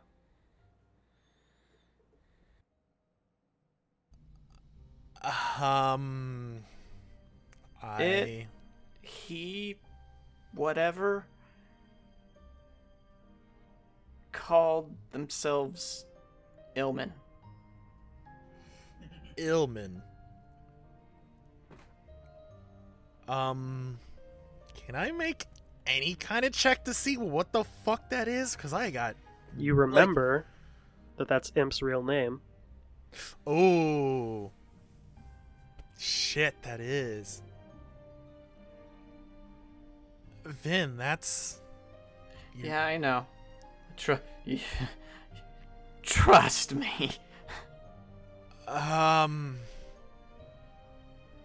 mean... He played it off like it was nothing. Make an insight check, Veneria. Okay. Thank God I'm good at those. Somewhat. 23. You very much get the idea that Imp had no clue you saw that. Oh, Jesus.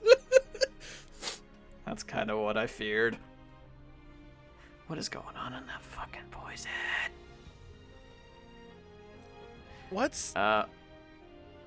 What's driving you so wild to get into Imp? I mean, yes, he is shady. I will admit that. But we're kind of a team and we kind of have to trust each other, right? I mean, if it was something serious, I would only hope that he would bring it to us, right? Amble. Ah, jeez. I'm pretty sure if the stars aligned and everything went as perfect as possible, Imp would have no idea that we even exist.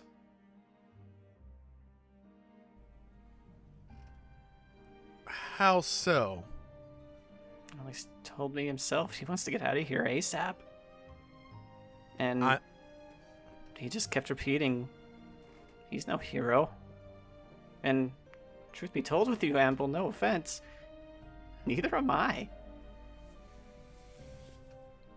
At this point, I'm just kind of standing there, cross my arms, kind of reflecting a little, but it's just like, well, neither am I. I mean, my family's got a long history and everything, but I'm no different from any other Dragonborn. I'm not different from you or Imp. Well, Imp is different because he's a little scumbag, but you didn't hear that from me.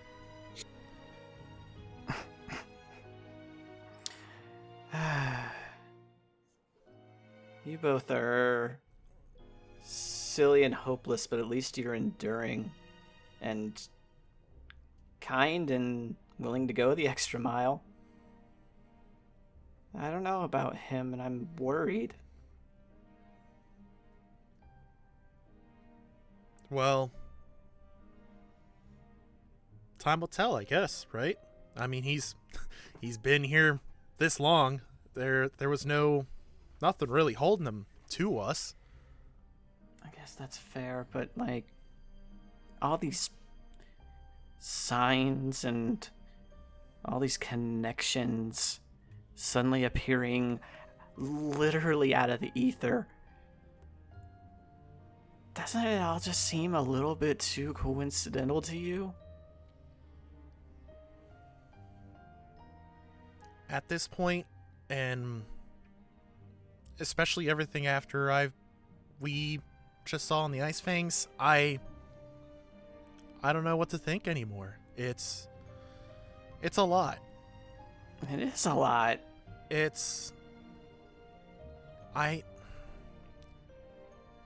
I just have to live day by day. If I sit here and think about it too long, I'll get lost. I have to keep moving. I have to keep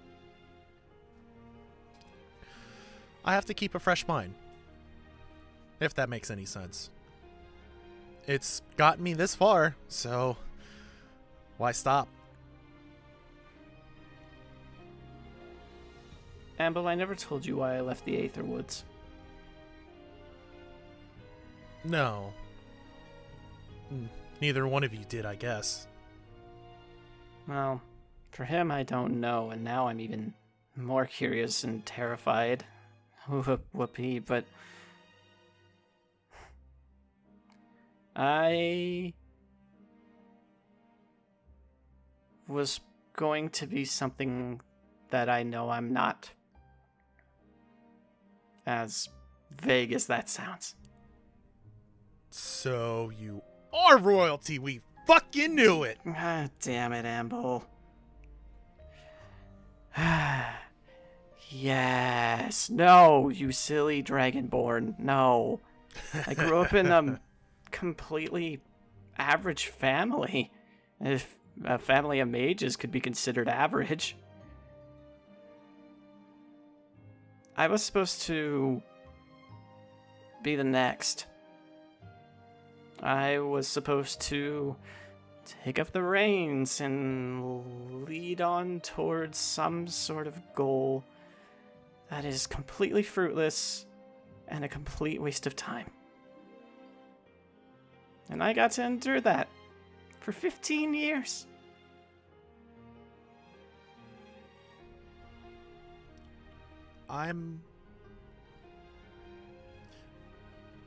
Amble's probably at a loss of words. He's not really too sure what to say. Because he's probably spent just as much time in the army as well, or the military. And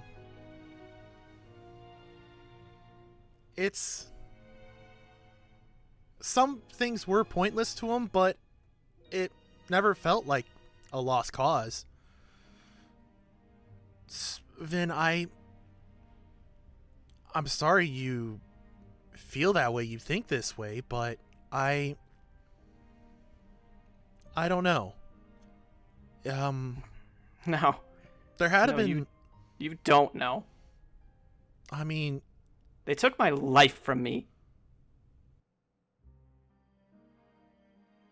And if I could do everything in my power to not go back home, I would never go back home. But now, all of these things just fall into place. And I get to do a round trip back to the one place that I want to avoid more than I want to avoid dying.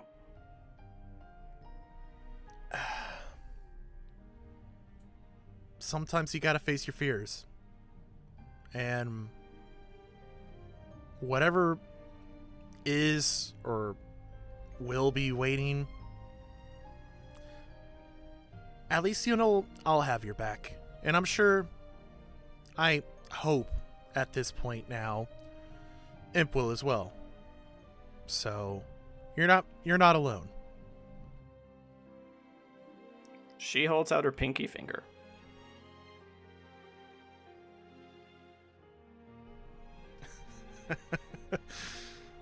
Really?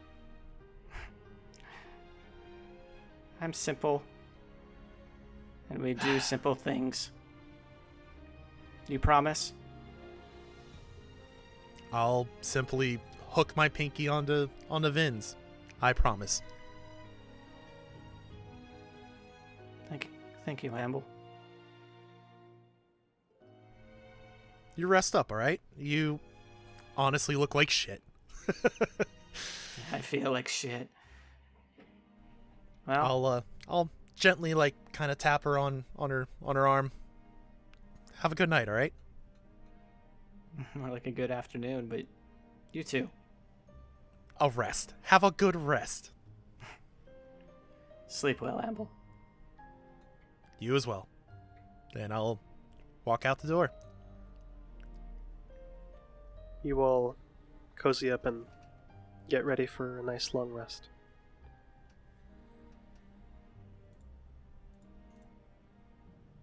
In time, rest comes.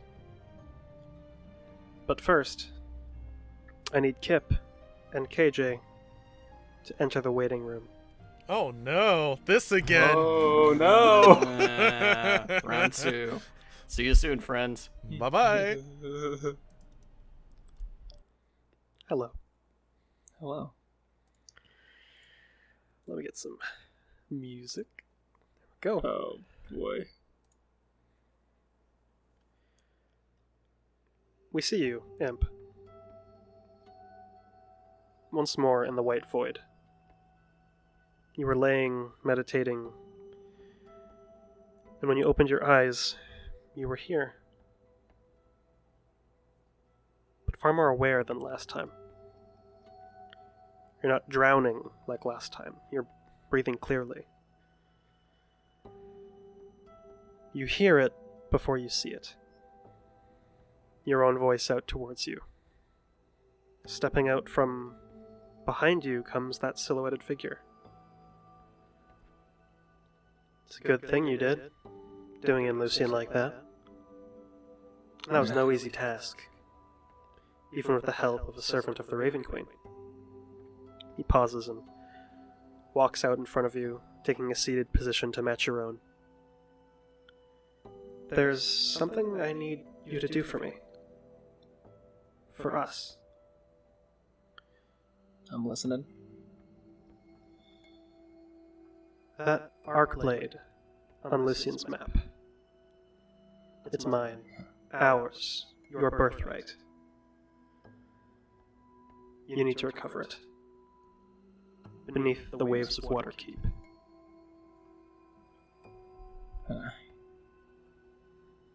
Well, I'm presuming you know what it is. I sure as hell don't. They reach down towards where their belt would be and pull out a shadowy blade. Elegant design, not that you can tell any detail in its incorporeal form, and they grip it by the blade and hold it out by the handle towards you.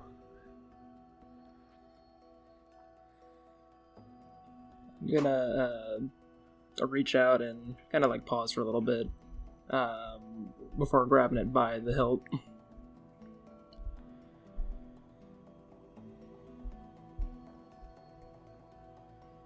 A weapon as ancient as I am.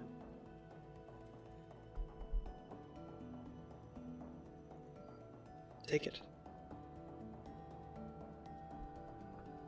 I think I'm gonna kind of just pause for a little bit before pulling it more towards me and standing up.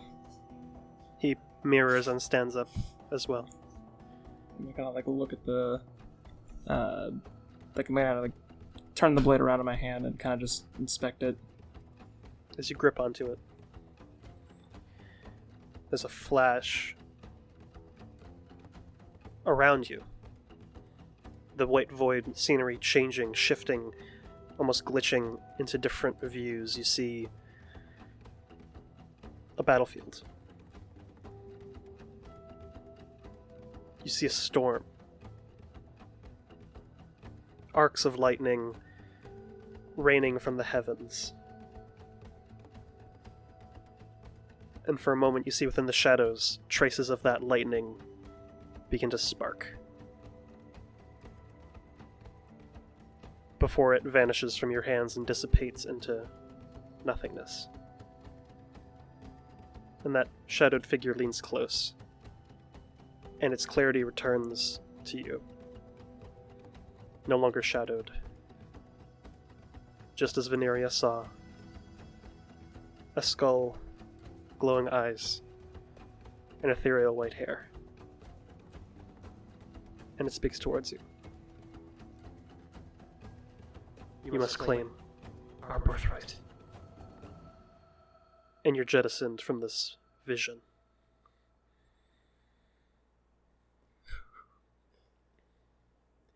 If you could please enter the waiting room and send in Veneria. KJ, you're up. Who? You. Oh, fuck. Oh, Wish me luck. jeez. Good luck. Here we go. Hello, Veneria. Good afternoon. Shall we begin then? Yeah.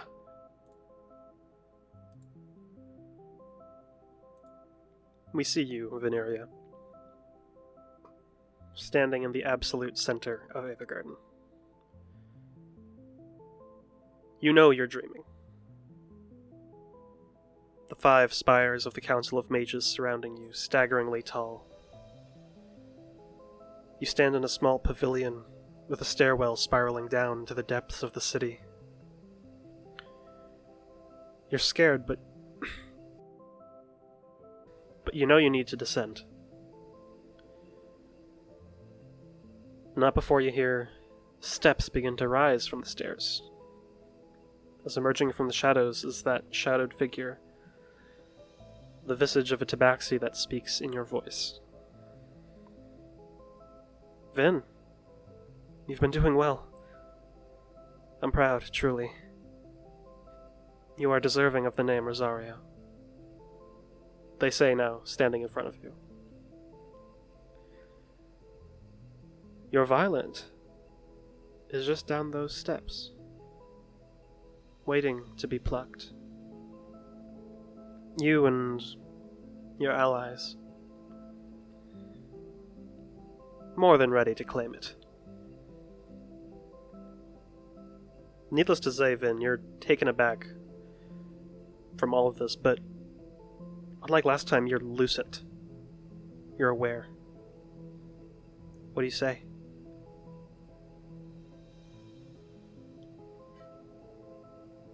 Am I gonna regret this? No. Vin.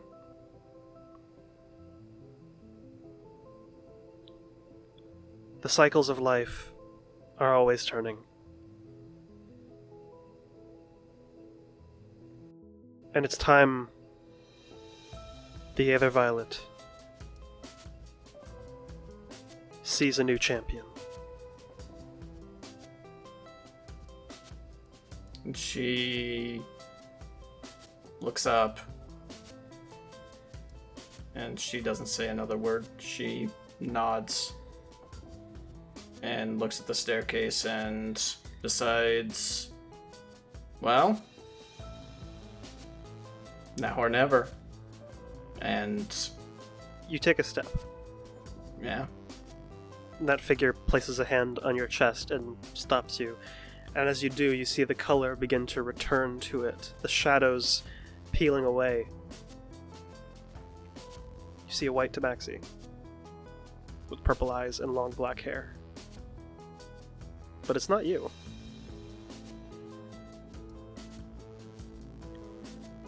They speak. Not now. Not here. You're going to need the others. The devil and the dragon. You've done well sticking with them. You'll need them for this too. are we ready? Of course you are. Veneria, you have been and will continue to be amazing. And you're jettisoned from that vision, that dream, into a deep rest. If you could please enter the waiting room and send in Amble. With pleasure, my friend. All right.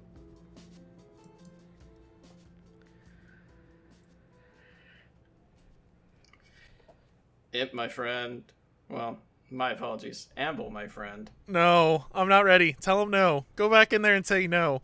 All right, I'm not gonna do that, friend. Oh, Go. all right, Good luck. I'm diving in. Hello, Amble. Hello, God. It's me again. Perfect. Give me a second to grab the music. Ugh, my body's not ready. Of course it is. No, I'm crying. Externally and internally. I don't know how that works. So can we begin? You may. All right. We see you, Amble, at the base of the mountain range, the Iron Rock Valley. For a moment, you're taken aback. You realize you're dreaming. You see the desolate mountainside.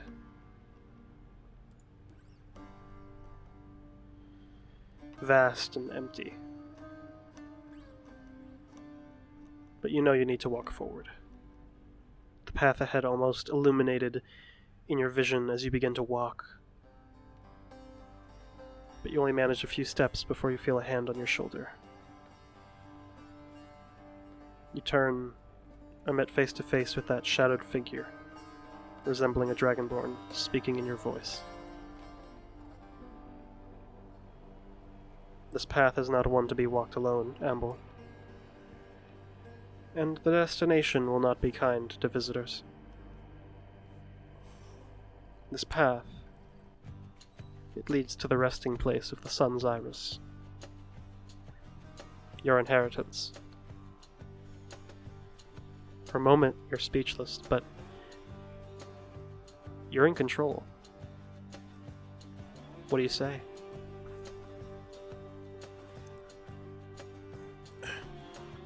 My inheritance? What do you mean? The Iris. A weapon wielded by the leader of the Chromatic Dawn millennia ago.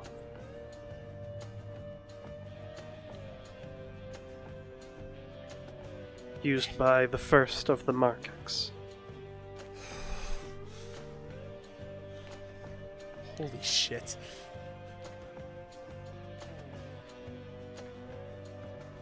There will be adversity.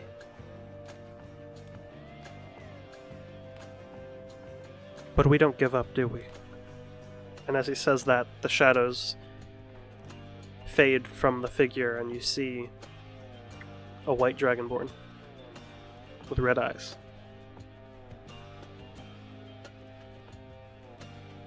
It looks similar to you, but it's not.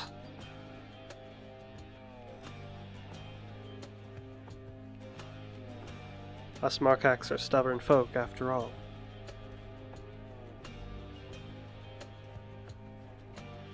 You're nearby. A couple days' travel and you'd be in this exact spot.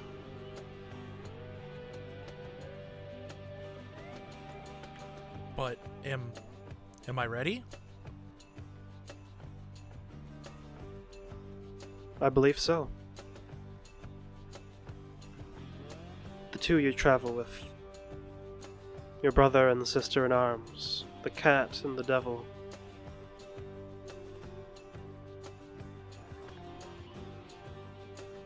You'll need them. But together, you three, I believe you can overcome this challenge.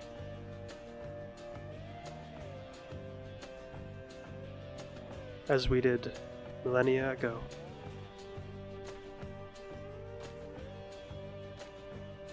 Who accompanied you?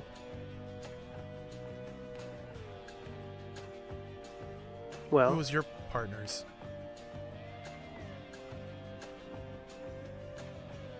a man by the name of Ilman Yorl, and a woman by the name of Veneria Rosario.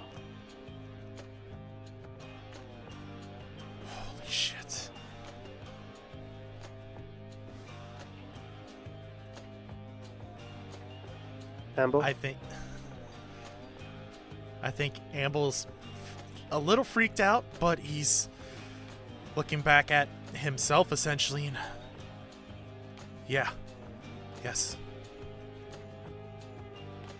You're ready. He reaches out and puts a hand on your shoulder, as if walking past you. Give him hell. And you're jettisoned from this dream into a deep rest. If you can go into the waiting room for me and grab everyone. Fucking hell. I'm telling you right now, once I wake up, I am fucking shooting up. Yeah? I'm just like, guys, we got trip to go. Go get him. I'll be back. So, are we ready? Yeah, let's return. Let's go. Welcome back, everyone. Thanks, Dad. Hi, Dad. Hi, Dad. All right. Time passes as you all rest. As it do. Before long, you all wake up. The morning sun illuminating your windows.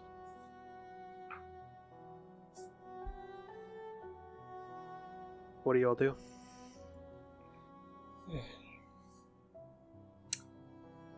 Holy shit, did we just sleep for 16 hours? Yes.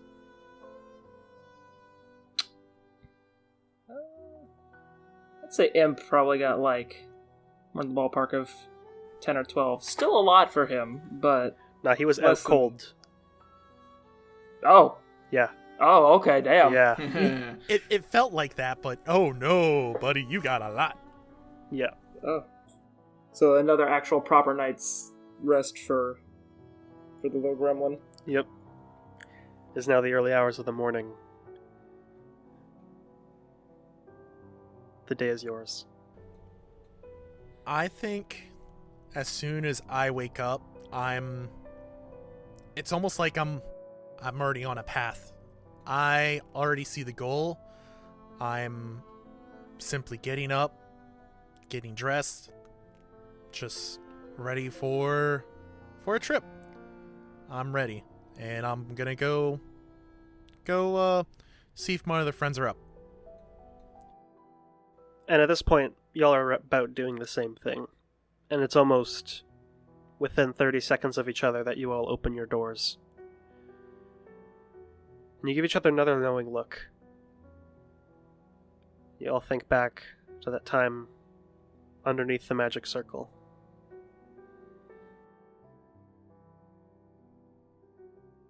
Well, friends, Round 2 then, eh? Seems that way. But it also seems like we got a trip. That's for fucking sure. Oh, gods. it can't be avoided anymore. Nope. I'll ask you one more time. You ready to go home? I'm rubbing my bridge of my nose. I'm just like, fuck it. You know, let's get it over with. Sure. Not Why not? yet. There's Oh? we got another stop before. So Then what would that be that exactly?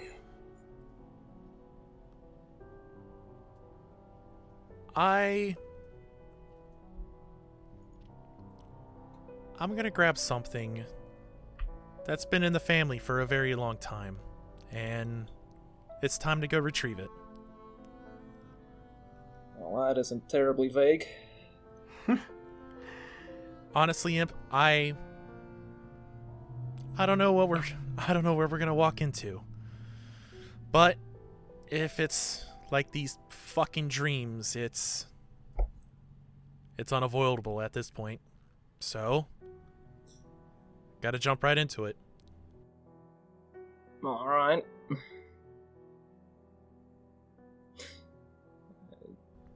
Guess Imp? I'm just... Yeah. I'm sorry about last night.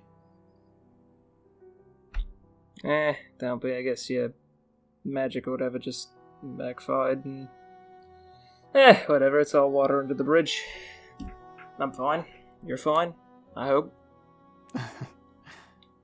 Yeah. For the first time in weirdly a while ever since I started. Yeah. I am fine. Well, that's good.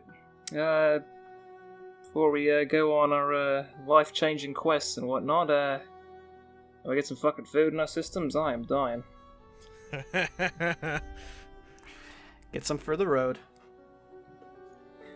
Alright. Onwards.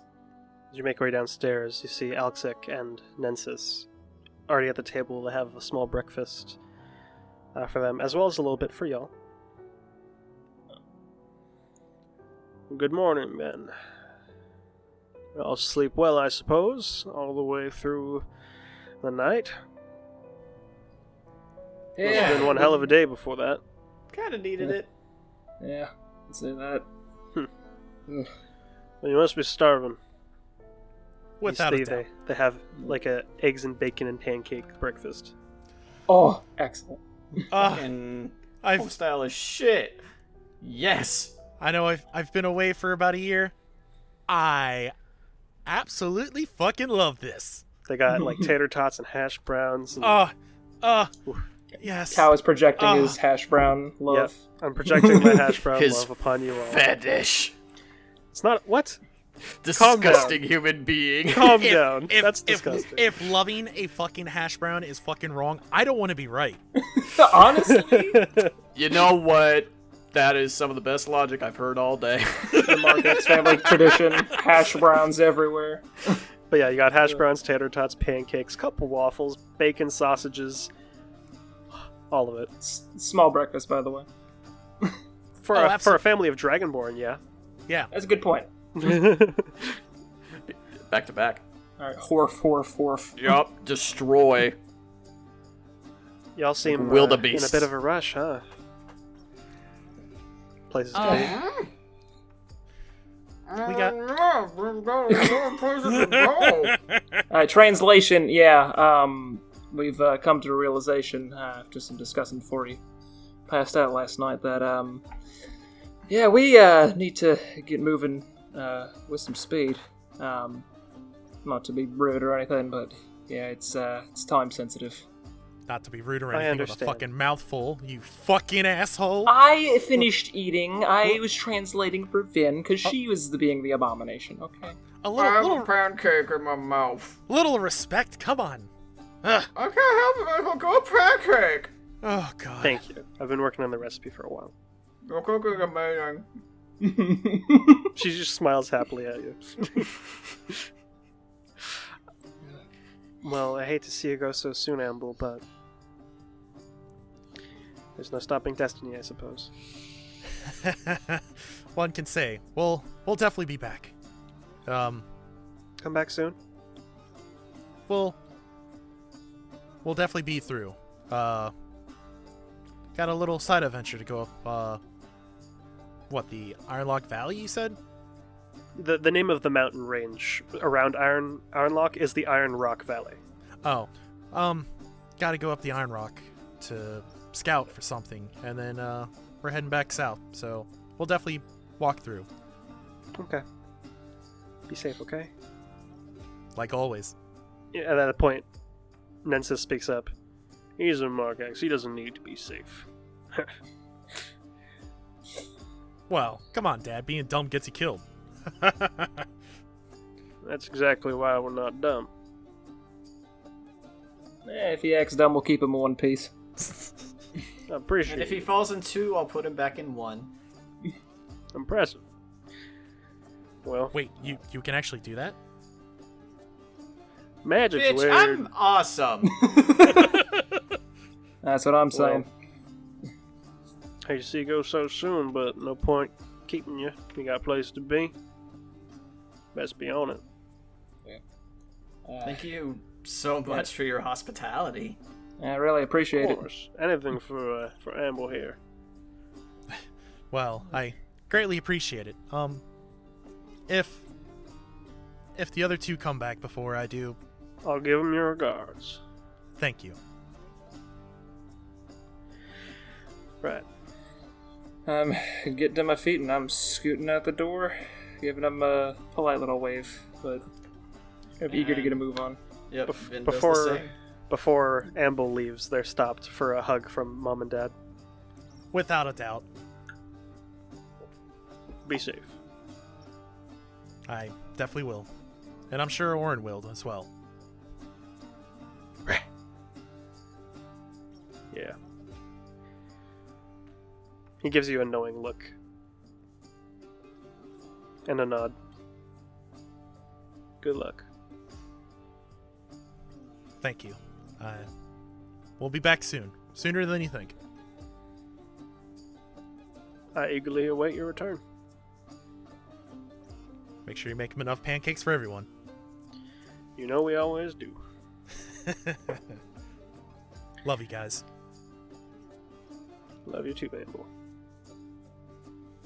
Another round of hugs, and then we'll be on our way. Before long, you depart the Markax residence. Make your way out of the city. You're taking them to where you saw? Yeah, absolutely. It's almost like I saw it in a dream. Yeah. It will take you a couple days of travel. The conditions are harsh off the road. And it's not exactly right beside the city or anything. So, if there's anything you wish to talk about or grab before you leave the city, feel free. Now's the time. I mean, I'm pretty sure being a natural explorer will definitely help. It'll help a lot. So, if anything, I think I would grab, I don't know, any kind of climbing gear, maybe more rope. I'm sure. Motherfucker, fuck that shit. I cast fly at 5th level on all 3 of us. What the fuck? You don't have We're 5th not- level spells yet. I can't. I don't. I thought I did. It's a little bit of a retcon. You did not cast Detect Thoughts at 5th level. It was 4th level. Either way. Didn't catch that, but still. My bad. I genuinely thought I did. I'm level 8. Yes. Next level, you get 5th level slots. Motherfucker, that would have been the coolest shit. So, Tal, you're saying we go on our feet. we're leveling up. We're leveling up next time. Damn it! Damn it! I tried. Sorry, Vin. In town, would it be possible for me to find? Well, I'm sure it being a military town, blacksmiths are common. Very much so. Could I potentially find someone who makes light armor specifically? Yeah, go ahead and make an investigation check. You're gonna find one in general. This just depends on how good of a blacksmith you find. You absolutely reminded me. 18. I need to find a stable for werevins after this. I'm sure Oren's going with you. Oh yeah, without a doubt. Oh, But you're talking about for the other thing, right? Okay. yes. You find going into the inner circle, like you ask around, and basically every guard that looks like they know what they're talking about points you to this place called the Cold Forge. Within the inner circle, like nearby the Iron Haven. Mm-hmm. And they're basically just master of all things making things. I like that. You make your way over, and you immediately understand why they call it the Cold Forge. It is this completely open forge, and the fire is deep, dark blue. And you see it's not actually emanating much heat. And standing there, currently hammering a blade, is this furbolg gentleman who catches you at the corner of his eye and is like, "Well, hello there. Can I help you with anything?" I'm just looking around for any place that could sell lighter quality armor for someone of my, I'm gonna gesture to all of me, less than imposing stature. Yeah, I can tell. So you need to sell stuff, you say? So, sell stuff? No. That's not what you said? No, I said I'm looking to buy light armor to fit of my stature. Alright, what do you need done? Well, just, anything that, actually out of character here. Is there, like, I have, like, a thing pulled up here. It says, like, studded leather armor is a light armor. It is. I think you have studded leather armor. Do I? Let me check. I have studded leather. Go to your core sheet. Yeah. Yep. S. Leather armor. Okay, cool. Alright, in that case. I'm gonna kind of, like, show the armor a little bit. Like, is there any way I could get, like, this improved or a better version of it? Yeah, I can definitely make a similar design, just more effective. You're looking for arcane wards, or are you talking more just master craftsmanship? So I can do both. Well, hold on here. What kind of arcane stuff we talking about? Well, and he gestures to the Cold Forge. I make all sorts of different armors for the military. Higher ups tend to need a little bit extra protection just in case. Stuff that makes blows little. Well, for someone like yourself, it'd be more like deflecting blows away from you. Others would be impact absorption and the like. Elemental resistances and the like. Yeah. I'd say the first of those sounds more like me. So you're looking for just a little bit of edge in combat. Yeah, it's a good way of putting it.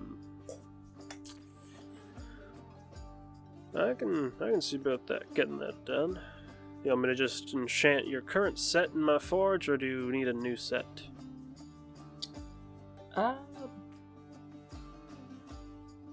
Let's do a new set. Going a bit on an adventure for right now. I'm not going to be out of town for too long, but I'd rather not give this up and get into a bit of a sticky situation. So, How long till you depart? Well, if things are right in about an hour, honestly, we're heading out pretty soon. I see. Won't be gone very long though. How long do you think till you return? Actually, yeah, how long are we out of character here? How long do you think this would take? This little trip to Kip? I'm sure you would have informed us. Yeah. Oh, yeah. Like what? It would have been like 4 or 5 days, or no? It would have taken like at least 3 days to get there, and at least 3 days to get back. If you get there, do everything you need to do in that day, and start coming back. A week at the longest. A week at least. I'd say about a week at least. Well, that'll give me time. No rush, of course. I'm patient. I can get something like that done in a week. All right. He just gives you an eye. Yeah, alright, I can do that. You see he's like, with his offhand, he's just like writing down notes, like eyeballing measurements. And like you're looking, is that accurate? Surprisingly accurate. Well, alright. Now, of course, there's a question of price. Of course. Something along these lines would be around 1,500 gold. And that is for a +1.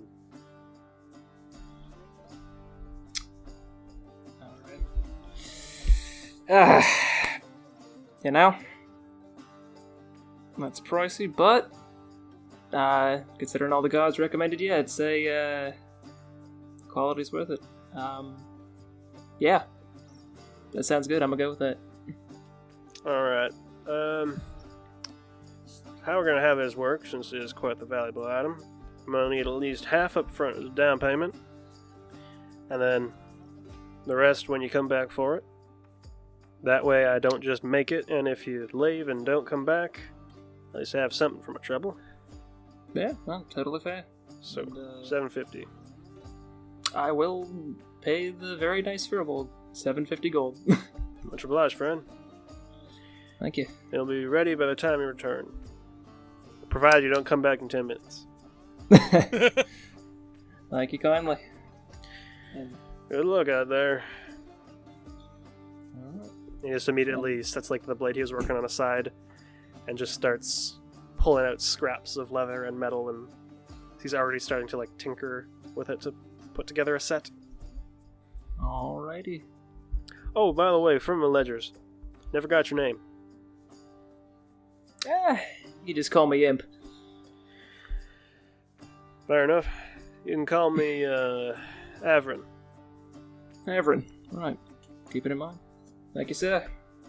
I'm gonna bounce out of there and rejoin the friends. And you do so. Anything else anyone wanted to do? Like I said, I was gonna get that stuff for Orin. Alright. It's not hard, you know where all the military stuff is, so you find your way to the Wyvern training area, essentially. And you see Orin's a little bit excited to see other Wyverns around. Couple babies being trained. Babies! Oh, babies! You You're were like- a baby not too long ago. Look at you. Alright. So you're gonna try to get them set up with some armor? Armor and a saddle. Alright. Gonna try to start doing that. So you speak with the gentleman there. For the sake of brevity, I'm just going to expedite this process a little bit. It would cost for Wyvern... what kind of armor? Are you going for like leather armor, chainmail, plate armor? What you going for? I was honestly thinking leather at first, but maybe chain? It all depends on price. I only got a limited budget here. It goes up exponentially, essentially. So leather armor, you can buy a Wyvern set for like 200 gold, and it gives them a base armor class of 12 plus their dexterity. Or actually, let me see Orange thing right now. Yeah, I was about to say, I gotta look. Okay, that would actually reduce their armor class. It would increase their armor class by 2. So from 13 to 15. Chainmail, on the other hand, would just flat raise it to 16. And that would be around 600 gold. Plate armor would bring it up to 18, but that would be like 2,000 gold. I don't have that just yet. Yeah. So we could either go for leather or chain. Actually, wait. Fucking platinum's what? 10 gold each, right? Yeah. You don't have 2,000 gold. Damn it. I was the closest. I was close. Damn it. Yeah, we'll definitely go chain. Alright, so much as before, mark off 300 gold, half of the price, and then you pay another 300 when you return. Alright. I'll have to make sure that I have that in my notes. Alright. Oh, also a saddle, most likely. Saddle least is some- actually not as expensive. It'd be like 50 gold for a saddle, Alright. Easy. and they can just give one to you and fit it really quickly. Easy. Thank you. Easy peasy. But yeah, that is done and dusted. What next? Is Veneria doing anything, or are they just waiting for Amble and Imp to finish up? Actually, if I can, I would like to find a spell shop. Make an investigation check, because Ironlock spells aren't as common. Mm-hmm. So let's see if you can find a place. 16? You find a place. They sell low-end stuff. They don't sell, like... They wouldn't sell anything higher than, like, second level. And they don't That's have a okay. huge selection of second level. Because I'm curious if they're looking to buy. All right. You enter the shop. There's this dragonborn gentleman behind the counter. How can I help you this fine afternoon? Got a curiosity for you. Right. And she puts down Kristoff's spellbook. Takes a look, thumbs it over.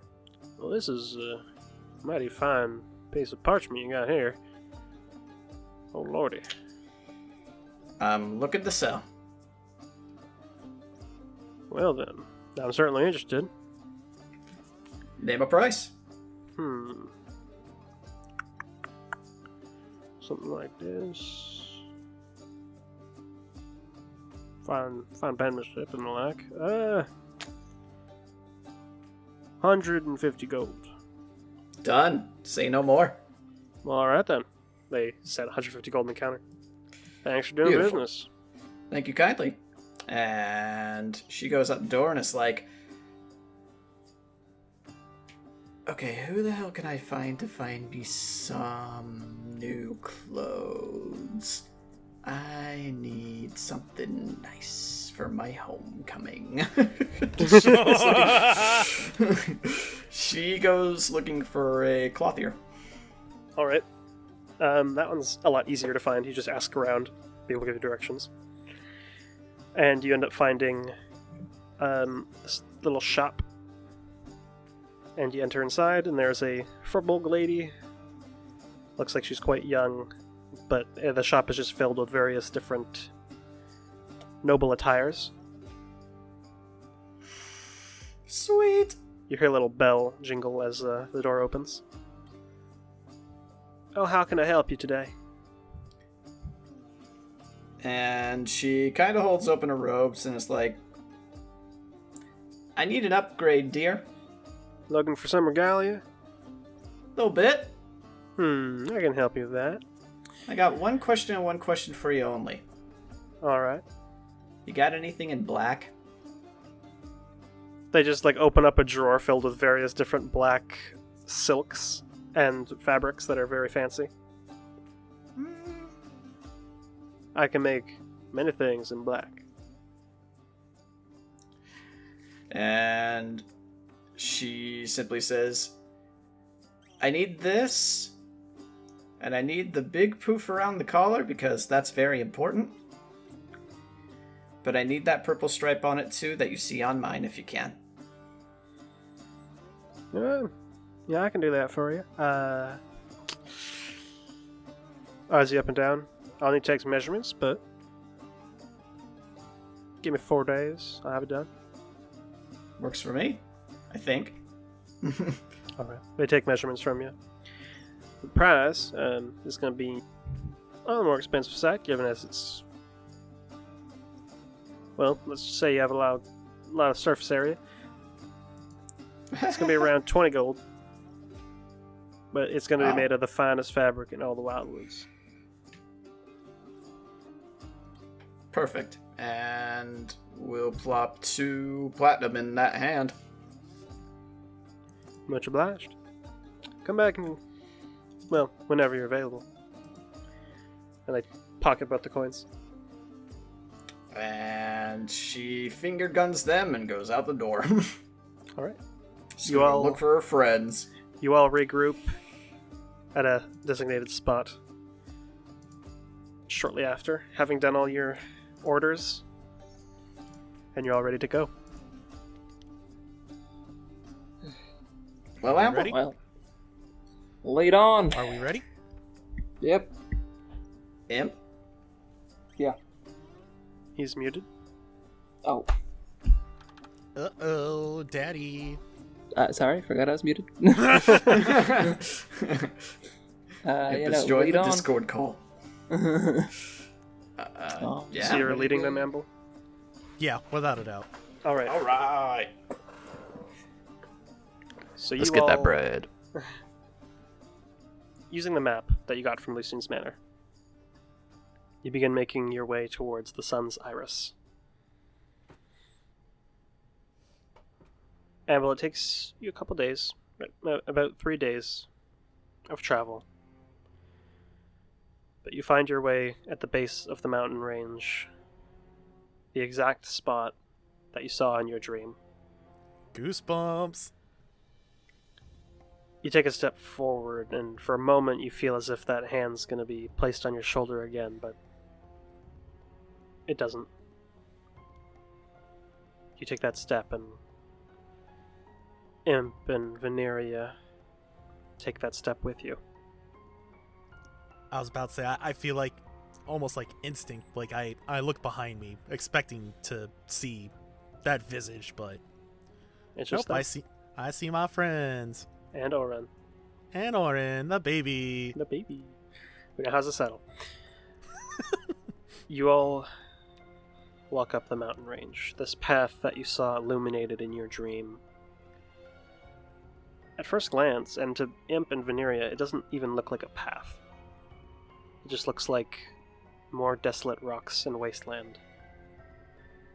But you find your way up this winding mountainside till you meet with a small cave opening. It's dark inside. What do y'all do? You telling me it's a torch time? Might be torch time. I think it's torch time. Oh yeah, torch time, baby. Baby, light up the dark. Let's go. I will definitely bring out a torch and kind of look to the party. Well, guys, I'm not sure what's gonna be on in there, but I'm sure we'll find out very quickly. Well, as long as you know what you're doing, and let's go. Imp, I have no fucking idea what I'm doing. Well, you could lie to me at least, you know, make me feel a little bit better. I mean, come on. I mean, he is kind of right. Imp, let's be honest. We're friends now. We're family now. I don't fucking lie to family. Well, I could, but that'd just be mean. I think it's a boring ass fucking family, that's for sure. You swear to fucking... Just glares at Imp. I still Gives might him the cheekiest fucking grin. Yeah, and Vin is also giving a cheeky grin with a single thumbs up. I might still take those toes after all. Why is it always the toes? Like, what the fuck, man? Always the toes. Oh, that's for me to find out and for you to Look, to suffer. I- A wink. Look, I don't judge your interest, man, but come on. Now's not Dude, the time. Amble has a foot fetish. Look, Oh, no! look, if I can't get my fucking ice loaf, I'm gonna get something else, and it's gonna be them delicious toes. Oh! Silence Dan thought. Schneider, no! Silence. Silence. Okay. God opens up from overhead. No. Yeah. Yeah, okay. How did we devolve from very genuine good drama to fucking Dan Schneider toe Dragonborn? Yeah. Okay. Anyways. Y'all continue forward into this cave. Before long, the snow fades away as the interior is untouched, still very cold. But as you continue forward, it starts to actually warm up. This long, winding cave becoming almost cozy. And as you continue going, that warmth grows and grows until it's almost too hot, but never really reaches that point. It's still pretty dark, even with the torch then? Still dark, even with the torch, but as you begin forward, continuing... I cast light. You already have light, but yeah, okay. Okay. Well, I don't have to carry this bitch around anymore. Yeah, and instead you have to carry the exact same thing, but it's magically lighting. Whoa! From up ahead, you see light, like originating from something in the distance, dark and orange in nature. You enter into this open, vast room. You see embedded on the walls these deep red gemstones. And the far backside, these massive stone doors with draconic runes emblazoned onto it. Am I able to read them? Since, I mean, draconic. It's less like the language. It's Draconic script. More arcane runes. Written in Draconic. So, Veneria, make an Arcana check if you would. I mean, damn, Amble, I thought you were taking us to go find something interesting, not taking us to the fucking doors of Bahamut. Oh, shit. This is a bit more than I was expecting. I That's mean, 25. nice. Nice. I just like these dreams. I don't know what to expect anymore. So, this is all news to me as well. Veneria, you're an abjuration wizard. Correct. You look at this door. You start interpreting the runes in your mind. This is incredibly powerful and incredibly ancient abjuration magic. And it's being fueled by those red gemstones. Tao, Yep. I want to attempt a thing. Okay. Imp, let's And get if the you- fuck out of this cave real quick. If Yeah. you will let me, I want to use my point of inspiration to do it. Well, what are you going to do? Inspiration gives you advantage on things. This is more for a story aspect. I want to cast Dispel Magic. You want to make an attempt to? I do. What do I need to roll? You're going to have to roll an Arcana check against your save DC. Oh, God. Do I roll it normally or at advantage? It'd be at advantage. Let's see what happens. I got only a 14. What's your spell save DC? It's a 16. You stand in front of the doors and begin to weave the incantation. You've practiced it. You've been practicing it. You looked in Roderick's spellbook. You tried to interpret it. You internalized it. You practiced. You practiced. You continued practicing. You remember your mother. You remember practicing with her. And that block still hasn't moved. You try to cast it, and nothing happens. She... By this point in time, her hands would be on the door, and at one point you eventually... Just to note, if you do actually touch the door, you would know that they are superheated. Ah, alright. I'm not gonna fucking do that. Like, you reach your hand close, and it's like, oh, that's really hot, and you haven't even touched it yet.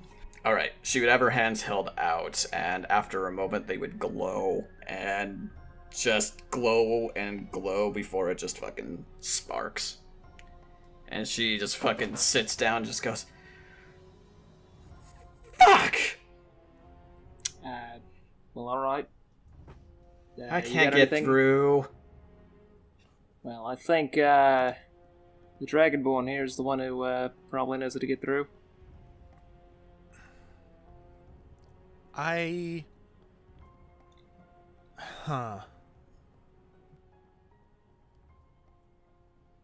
Well, the dream did say I had to do this alone, so maybe. You're misremembering, Kip. Yes, I am. Well, no, like it's like I gotta do it alone, but I gotta do it with friends. It's like, No, they never said you have to do it alone.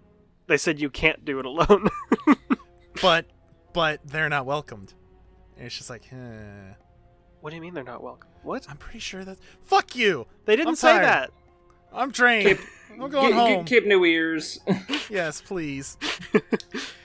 Alright, we simply pluck them and reapply. They're like As you antenna, all- you see. Ah, I can hear everything now. Okay.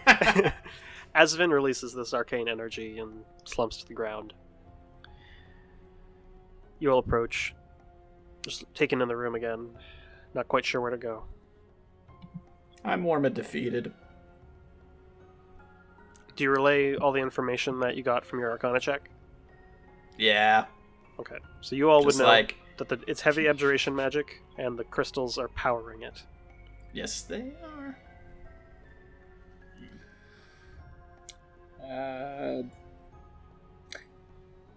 Amble, I suppose you could blast that thing with some ice. See if it does anything. I was kind of thinking that. Is there like a number of runes that are on the door, or is it just like one, or? It's less like of a number of runes and more like the entire door is just covered in this pattern. It's like one big room. The gems aren't on the door. The gems are on like pillars to the sides of it. Oh, okay. Yeah. I thought they were in the door. Yeah, It's no, they're just not in the door. It's one really fucking hot door. Yep. Yeah, I guess I'll move in off to the side and just try my breath weapon. Gonna do a little ice breathe. Very nice. As you push them both behind you, you breathe in deeply and just focus. You feel flashes when you've done this before. On Lucien, just over a year ago, on the Clockwork Soldier. You just nod to yourself and let out this massive blast of ice energy that impacts the door. Steam immediately fills the room. You see those runes begin to glow white hot as you watch the gems on both sides fracture as dust begins to crumble down from them, gemstone dust, before they begin to just crumble out of the sockets.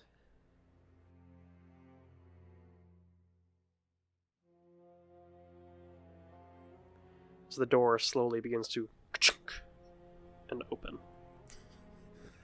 I'm definitely standing there after basically everything that's happened, just catching my breath, just fuck.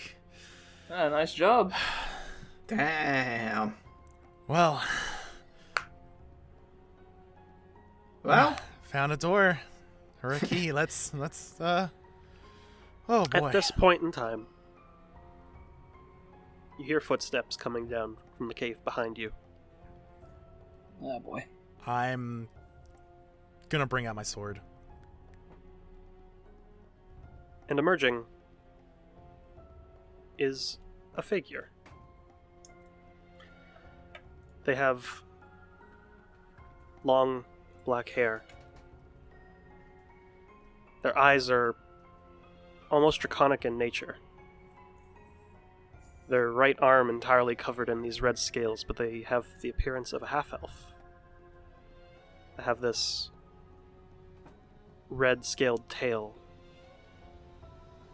And they just look out towards you all. And just what are you doing here? I'd like to ask the same. Puts his chin up looking towards you, sees the door open, and his eyes go wide in shock. I am the keeper of this place. I take it you must be Mark X. And that's where we'll pick up next session.